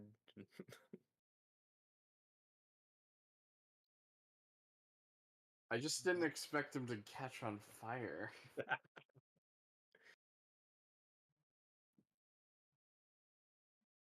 But Yeah, no, again, you can make a creepy version of that scene where the ghost like Mhm. smashes the lantern and the guy's on fire. It's like, oh, that's a brutal way to die. But we had to take it to the nines and Yeah. had him explode and fly through a door. Which again, it's funny. No, that could be But it's fun. not It's just the scary. rest of the movie. Number one, it's not scary, and the rest of the movie's not like that. Right. So, up until This now, I've is- been really bored with this. It's so yeah. This is way more Yeah. boring than last time I watched it. And those characters just look like they're just standing on a backlot, right? Like, Yes. with like 20 extras. Oh,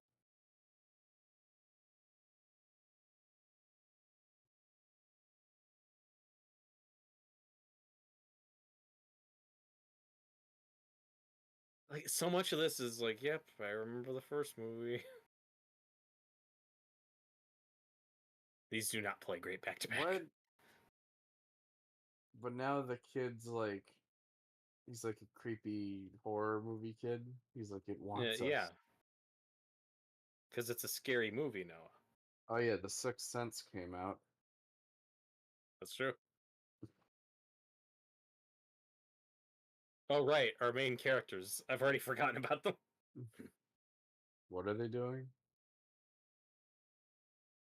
Where are they going?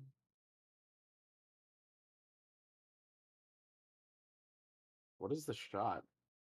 Why do we have to be It's right under scary. Selma Blair's chin?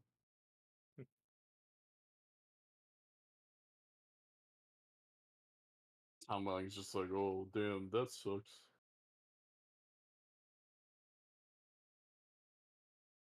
I think we're in the third act now. John's like, I hope we're done with this movie. God, this was not this boring the last time I watched it.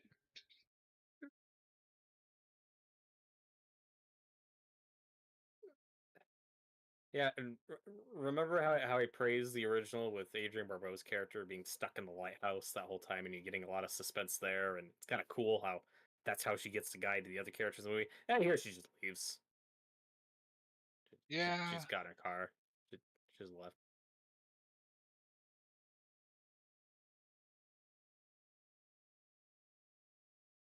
So Robert, do you remember the thing that you wanted to put a pin in? Is it now or still later? Oh, that's way later. Okay. I can't talk about that now. I also might have been wrong about it. Feel free to correct me in the comments, but it's the way that shot was framed. I thought was deliberate. And hey, look, more flashback. Oh, It's like finally.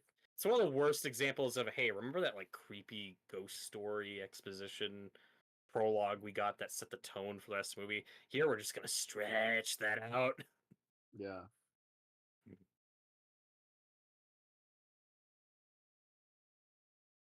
I mean, that's stuff I don't think we ever really needed to see play out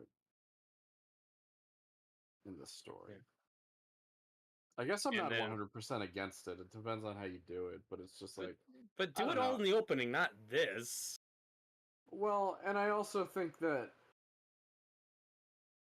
it's scarier the less we know. Well, I agree, but it's also a remake. I'm want a different spin on it. Right, yeah, yeah. Um, remember we entered a character in a truck. Now we got two characters driving, and that's twice as suspenseful.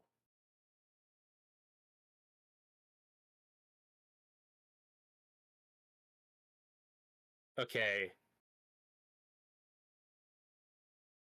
John, I. Why is this scene ripping off the Blob remake? Pay Oh, attention. oh wait a minute.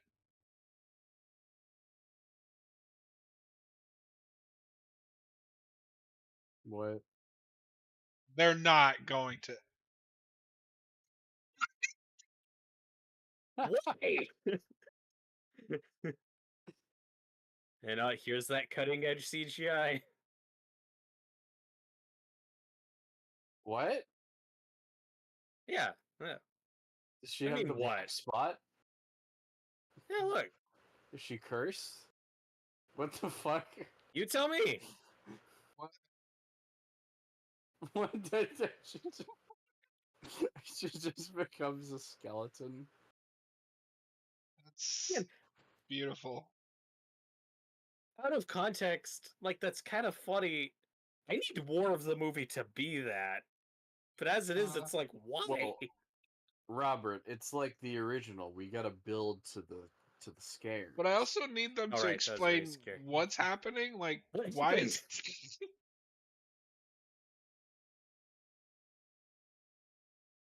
and also, God, it looked like a PS2 cutscene. It looked horrible. Yeah, when the skeleton hit the ground, at least that was a practical skeleton. But when she's morphing, it's like, oh, don't do that. No, but I want more of that. Because that's trash, but it's at least entertaining. Rip off the Blob remake. No, you haven't seen that, have you? No, I haven't seen either blobs. You don't need to see the original. You really I don't. probably will. Just for But the I'd hell be of it. down to watch. Yeah. It's too soon to do another video on that, but I'd be down to just watch that in a watch party with you at some point. Oh my god. Selma Blair's dead. Ah, Oh, Jesus. lol. Okay, nothing's Who's gonna... scarier than a car flipping. But then who's gonna be in Hellboy 3? Oh. Oh, nobody, I guess. Hey, remember that scene when other lady almost drowned? What if we did a scene where this lady almost drowned? Because that's scary. I need Red Letter That's Media to do different. a review or something on this movie. I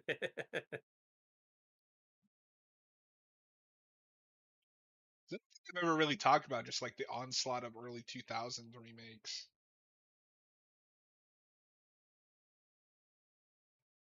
Yeah, I think That might be a fun it video. comes up a lot, but nothing they discuss super in depth. In depth. I think the only one I've Oh heard my them god, talk I'm about so scared. is Dawn of the Dead, just in comparison to the Oh my original. god, it's a ghost. Robert, Oh my I don't want to love. jinx myself, but it can only go uphill from here after this movie, right?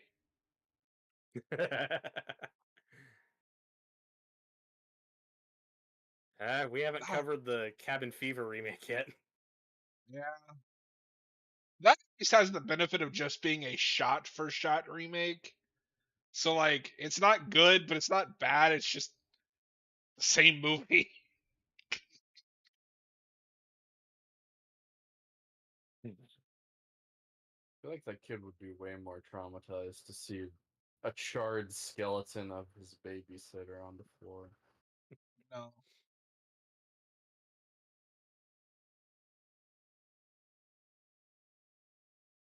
What? What? What are we doing? What are we doing, man? Noah, is this living up to the hype for you? I fucking hate this. This is worse. This is Uh, actually alright. No, I know the bit of oh me god. like, oh, Oh no. here it comes. I know we have a bit of Oh, me being a big Nightmare remake defender, but this is actually worse than that. Yeah, I'm kind of there now. okay, I didn't understand what was going on. So he used scotch tape, not like just no, not even scotch, just regular ass thin clear tape to tape the door Oh shut. yeah, How that's much what of that that did he was. have? Like the For, s- entire door. for some reason, I thought he just got out a tape measure, like he was about to Me measure too. I was something. very confused. And look, it didn't work. Oh, good That might job, be the kid. dumbest scene in this movie. Why this kid's like 12? Why would you do that? Oh, there's the CGI face. Oh god. Yes, I'm glad we got Noah's reaction to that. that, that was the stupidest shit. Why isn't the movie more like this? I Yeah, if the wish. whole movie was that, it would be more fun watch Well, parties. it's Kind of funny picking up. Absolutely. because obviously the original is much better, but it also is that they were the first third of or first 2/3 of the original Fog are very slow paced, not boring like this, but things don't go batshit until the end, and this movie has the Yeah. same problem but worse. Yeah. It has the same problem, but it's in the context of it's a bad movie. Yeah.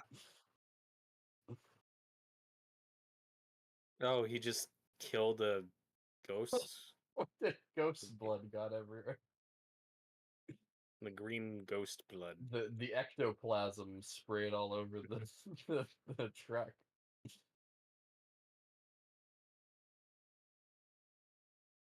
Are you scared yet? Oh, I'm Noah's so scared. terrified. I don't think I can handle whatever crazy thing is about to happen.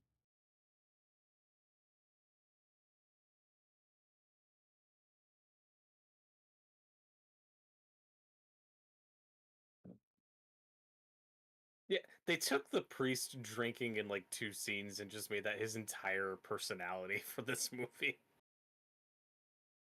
Is it doing anything with his alcoholism? Not really. He's just drinking.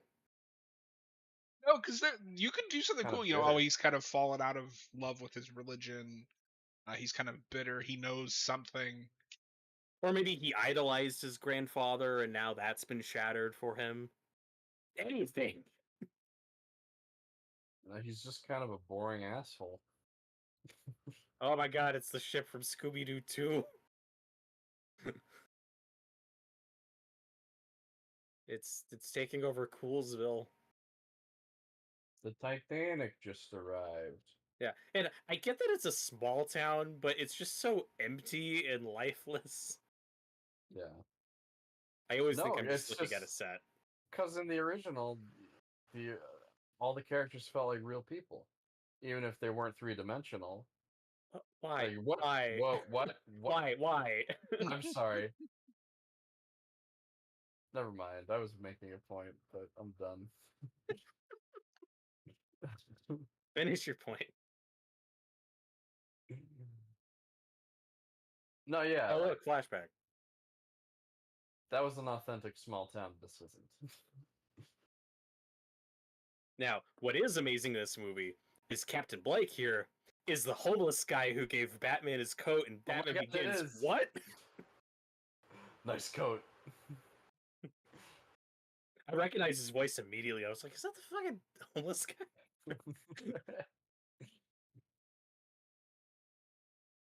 Yeah, he's like a character actor man who's in a million things. He's the guy I mentioned earlier who's also in Deathly Hollows for like 5 seconds.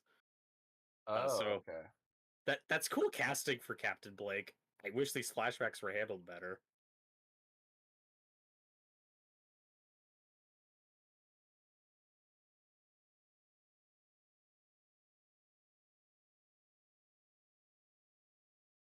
And oh my god, the founders of the town are turning on them? I didn't see that coming.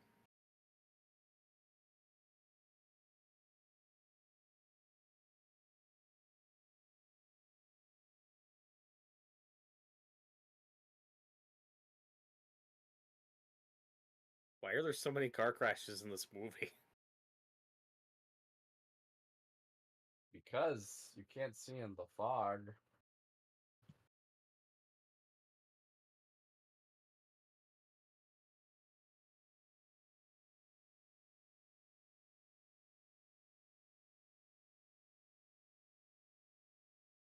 Sarah.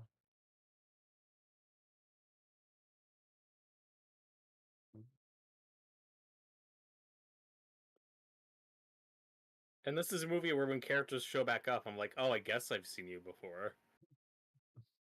I remember that guy. town person who decided to come back for the climax. I remember Dogman.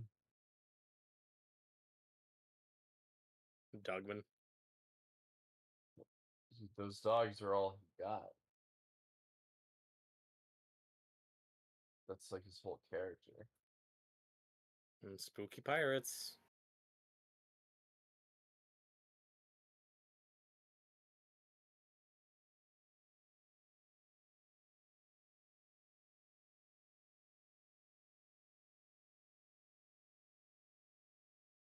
Are we done yet? Oh my god, it's the apocalypse. Thought I heard a Everything's on Wilhelm fire. scream in the background, but I don't think that was a Selma Blair jump scare.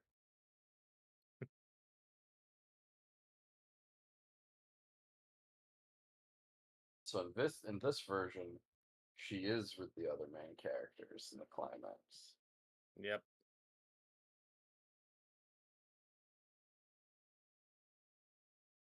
I like her because it's different. You would. But they're not Celebrating holed up our history. in a church sometime this time. The way that shot was framed, it looked like that guy was just holding a wheel. Like he was just carrying it around. Anywhere I can put this, I don't know. Okay. So remember that really clever plot in the first movie, how they like the conspirators set up a campfire so that the captain and his crew would mistake that for a lighthouse and then would hit the rocks and drown and Yeah. I'm not doing that here. They just storm their ship and Okay. They that's just different. they just blow it up. They're grabbing all the gold they can. They're just looting them. While the ship's on fire.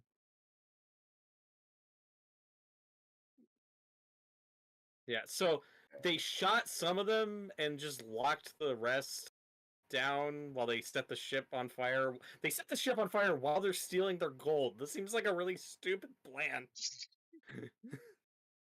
Really counterintuitive. Like, what is happening? Okay. Look, you're getting like glimpses of things you saw earlier in the movie, but now you have concept. Oh, Now you I have got context. context. They're Yeah. revealing things. It's visual Yeah. storytelling. It's actually kind of smart now that I think about it. While the guy's just on fire in slow motion. This movie's actually pretty intelligent.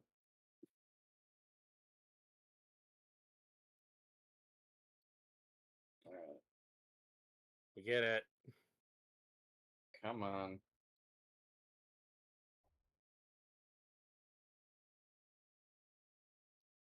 I guess I'm supposed to be horrified right now. Oh, But it's scary. Like these people, they're drowning. They're on fire. they're drowning on fire. No, No. my coat. That's Batman the took real it tragedy. again.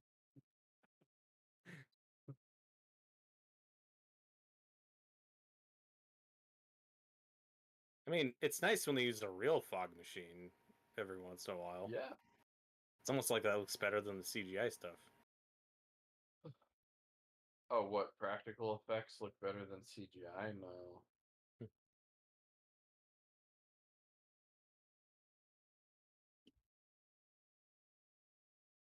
Oh, this guy's here with them.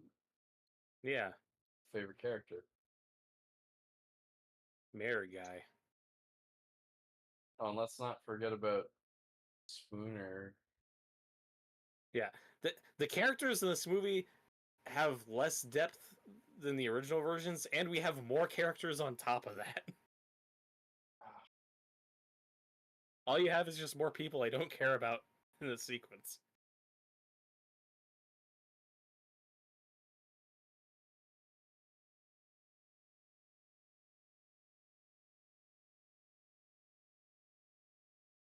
Get away from the window.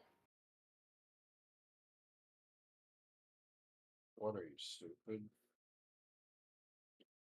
So it's kind of a shot from the original, but Yeah.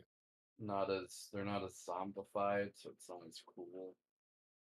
Yeah. I mean, there's some shots that I think look okay. I just want to be watching the original again. Yeah.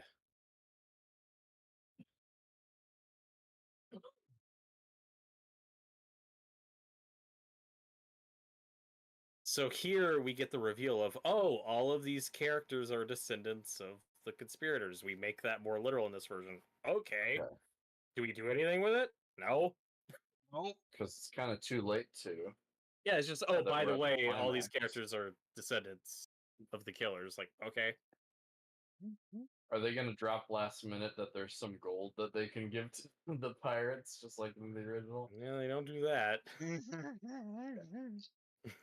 Oh, oh no. I'm legitimately worried. Well, it's a scary movie. You should be scared. No, but I'm not scared for the right reason. Hi, Jareth. Jareth. You missed a really. You're Oh missing a god. really boring movie. But if you've never seen the original Fog, you should check it out. It's fun time. Jareth, these This two one you are can skip. torturing me. They're making me watch this awful Oh, movie. you let yourself get hyped up. You kept talking it up. Yeah, by saying how terrible it was. Thought it was gonna be funny bad. Some parts are funny bad. Some parts are funny bad, but not enough.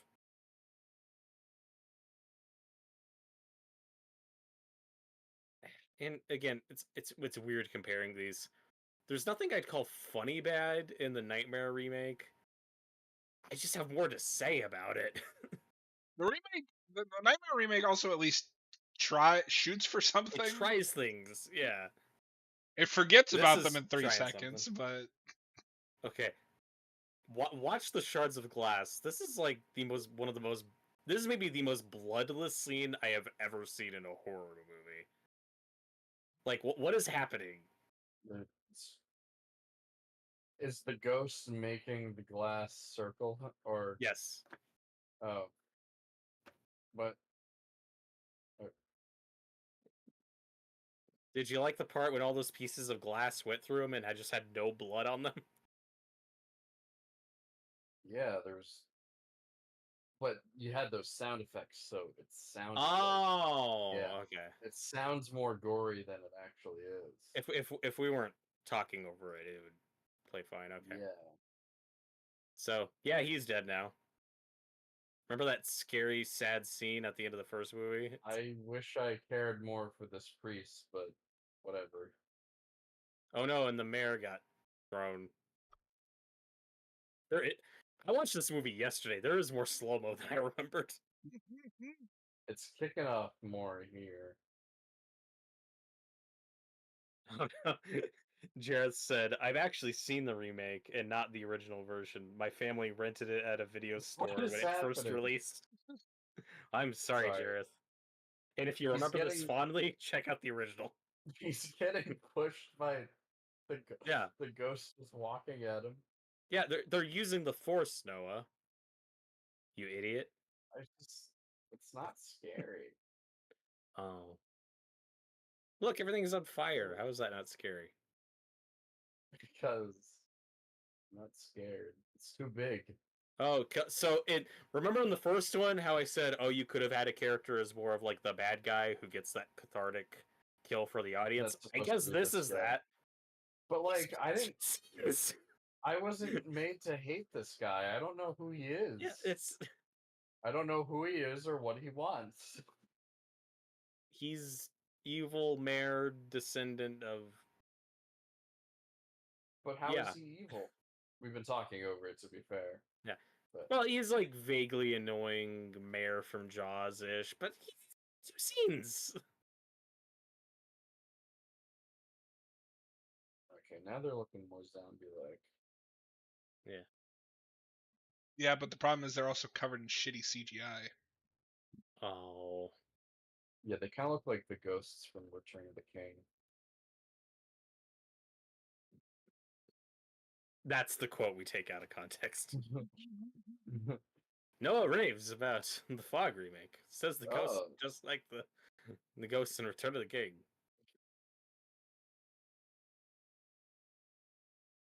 Uh-oh.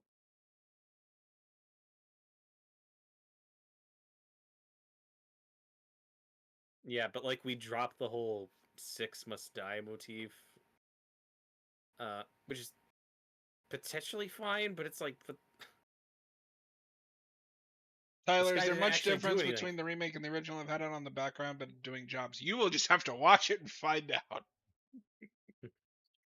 Yeah, I mean it hits most of the same beats. Like I said earlier, it's just a worse version of that movie, but it does make it. There are some differences coming up.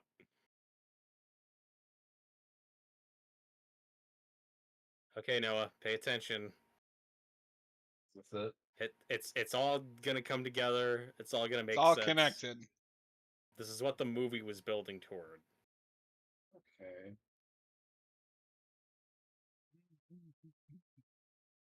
This is the main thing I remember from this movie. Oh. Oh no, wait. Don't tell me she's related. That's not what they're doing.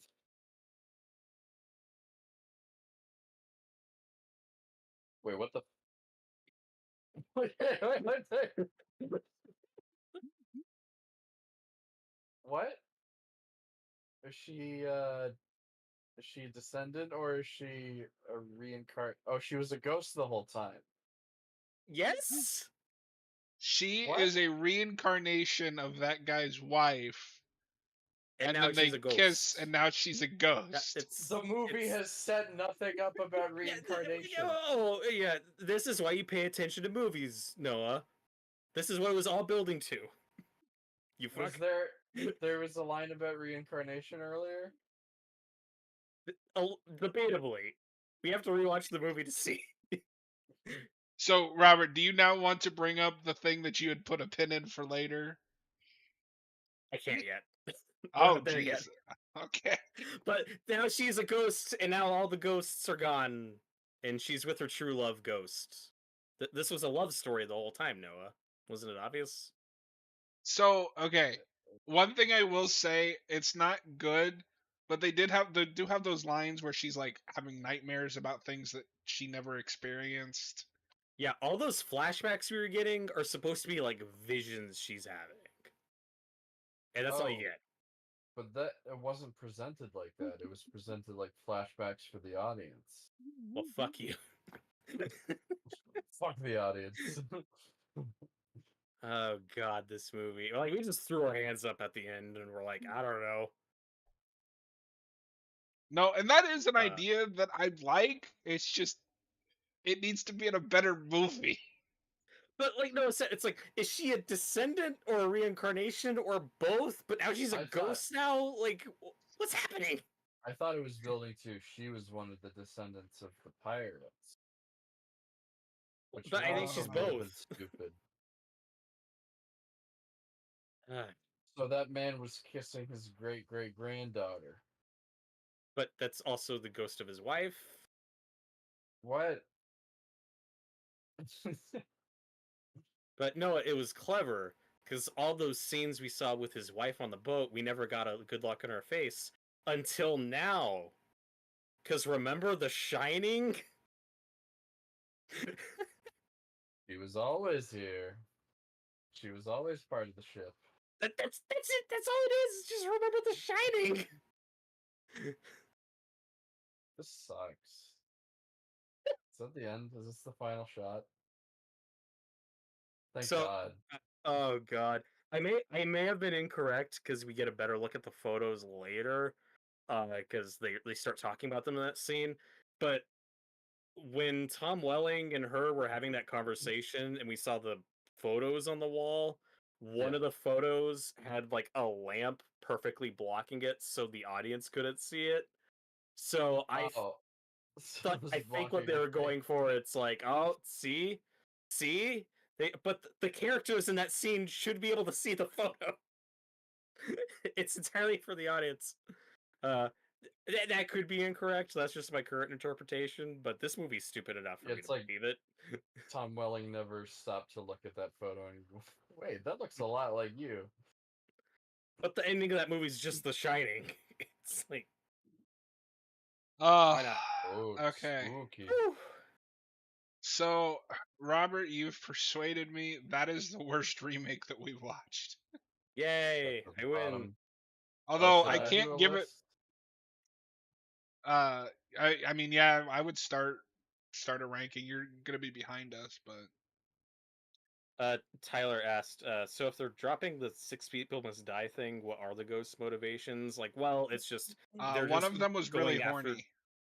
One of them was really horny, and they're just killing descendants of the killers, which is a part of the first movie, but that's like all that's going on here, except for the main one wanting to hook up with his dead reincarnated wife, I guess. And again, all those flashback scenes are Maggie Grace playing his wife. We just don't get a good look at her face because we're clever.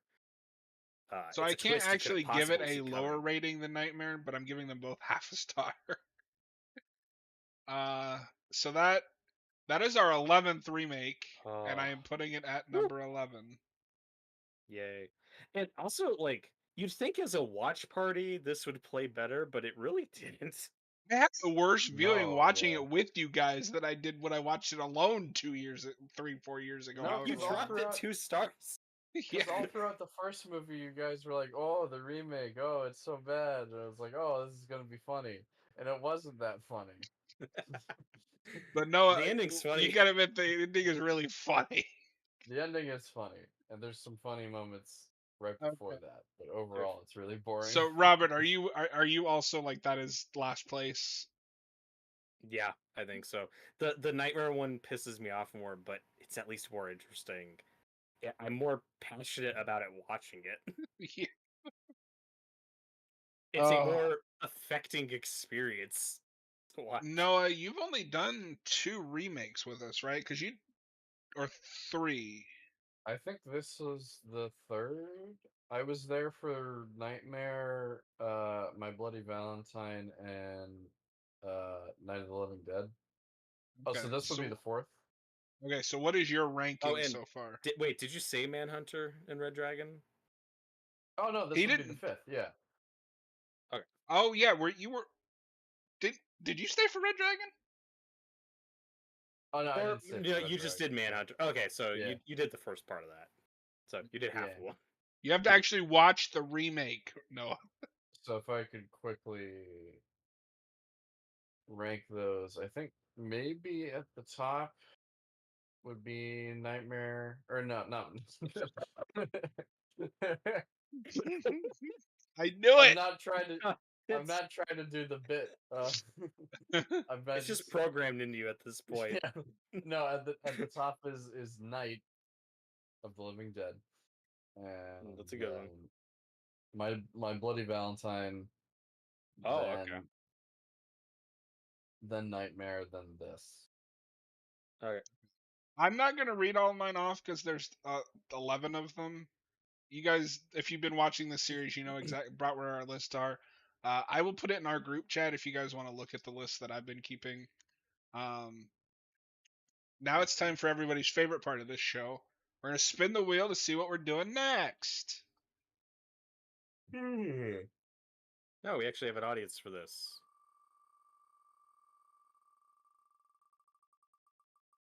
For once. Oh, wait a minute. Oh, what are we gonna get? I'm gonna wait for it to come on the screen so you can see it. Oh no, no, no, no. Uh-oh. What is.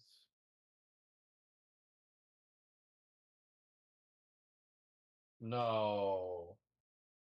No. No. No. Yes. Finally. Noah, do you want to use your? Wait, has Noah used his veto? No, because I Because yeah, he's like barely because been the here. other yeah, because the other ones I was on, I was just a guest. So Do this you is my want to first use full your time. veto? It's okay if you do. Uh, Nah, I mean, I can't. We can't avoid the inevitable. I mean, like I said, that's up to you. If you don't want to do two bad remakes in a row, No, because we we reviewed the Netflix show like We last have. year, so okay. we should do Have you seen the this. original? No, I've only No. seen the only version of the story I've seen is the Netflix version. So Now it's a trade off. I've seen the '90s remake, but I was like 7, 8, somewhere along there. So it's been a long time. Noah, are you sure? Yeah, Because you don't look very sure. it'll be good content. Okay, It will. that's reassuring. All I'm right, so excited for it. next week we're gonna do the game, which is Noah's pick for the Made Us Watch. Yep. And then 2 weeks from today we will do a double feature of The Haunting. The haunting. Yeah. When at the end of when I was watching this last night, Austin was like, I was talking to Austin. He was like, "Oh, does it go like full The Haunting remake?" And I was like, "Oh, you have no idea." It's there are similarities.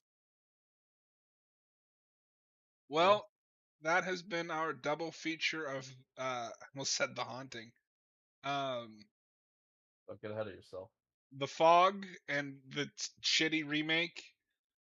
Noah, how does it feel now that you live in a post The Fog 2005 world? I feel like I haven't gained any useful information, but But you have gained the ability to say that you've seen The Fog remake. I don't think that that's something worth bragging about. I can say that Robert it's a will brag thing that about it. I've done. But what do you make Austin watch it? Yeah, Yeah, because he has to feel our pain. yeah. It's funny Absolutely. making Canadians suffer. I mean, take that out of Now who's No. the context. one who The, hates the Canadians? the Haunting remake will be interesting because that's at least a wackier movie than this. It's Yeah, no, this horrible. movie's biggest problem I've is just that it's boring for 2/3 of it. I've seen clips Yeah, of it. It looks really goofy.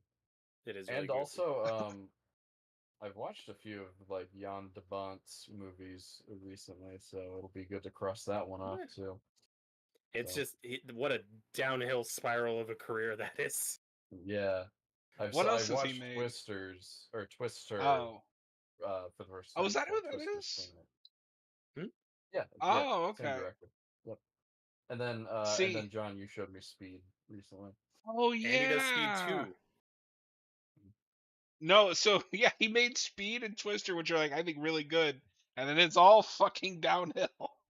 Yeah. Well, Twister gave him the taste. It gave him the taste of that CGI. And he was like, "Oh, I can do something with this." And that's the rest of his career. Speed 2 to the Haunting remake. He got really into CGI. It's a 90s CGI. Yeah. Oh, is Speed 2 CGI heavy? More than the first one. There's some bad Yeah, cuts in I Speed wouldn't 2. have expected it to I be haven't seen that movie in like 25 years. Don't ask me. I just But remember it like, being really disappointing. it's so I bad. didn't And like realize that Tyler, was the same guy. Now I'm really excited to see this movie again because like it's knowing insane. Yeah, and like Tyler's saying, the Netflix remake isn't really the same story. That's like it's a very it's not, but loose it's also very take good. on it, but it is very good. It's like if you really love the book though, it's that 1960 haunting movie. It is really good and a really The only thing I faithful know about that is Connor take on hates it. it. Oh yeah, that's like the one that didn't do it for him for some reason. I think Noah really like it. The original Yeah. haunting, very spooky, very low key, curious about. I might very do psychological. I might do something like I did for this, where I just watched the original and saved the a remake for I might also not commentary. Yeah, watch the remake because it's been long enough that it'll basically be a blind watch. yeah, blind watch. Yeah. Well, and going back to the original though, after watching the Netflix show, is an interesting experience because like character names and sequences and like Well, and quote I unquote read half Easter of eggs the, will stand out to you. and Yeah, I yeah, read you did like start half the the book. book. Yeah, so It's like, you I know kind of know these what you mean. names, but they're not acting like the characters that I know. But there's lots of like moments sprinkled throughout the Netflix show that are from the movie and the book. All So right. it'll be interesting. I'm looking forward to it. Thank you guys for watching. We're going to get out of here. We will be back Sunday with more Alan Wake 2. And, oh, Tyler says The Haunting of Hill House book is his favorite horror book of all time. Awesome. Cool. Have a good night.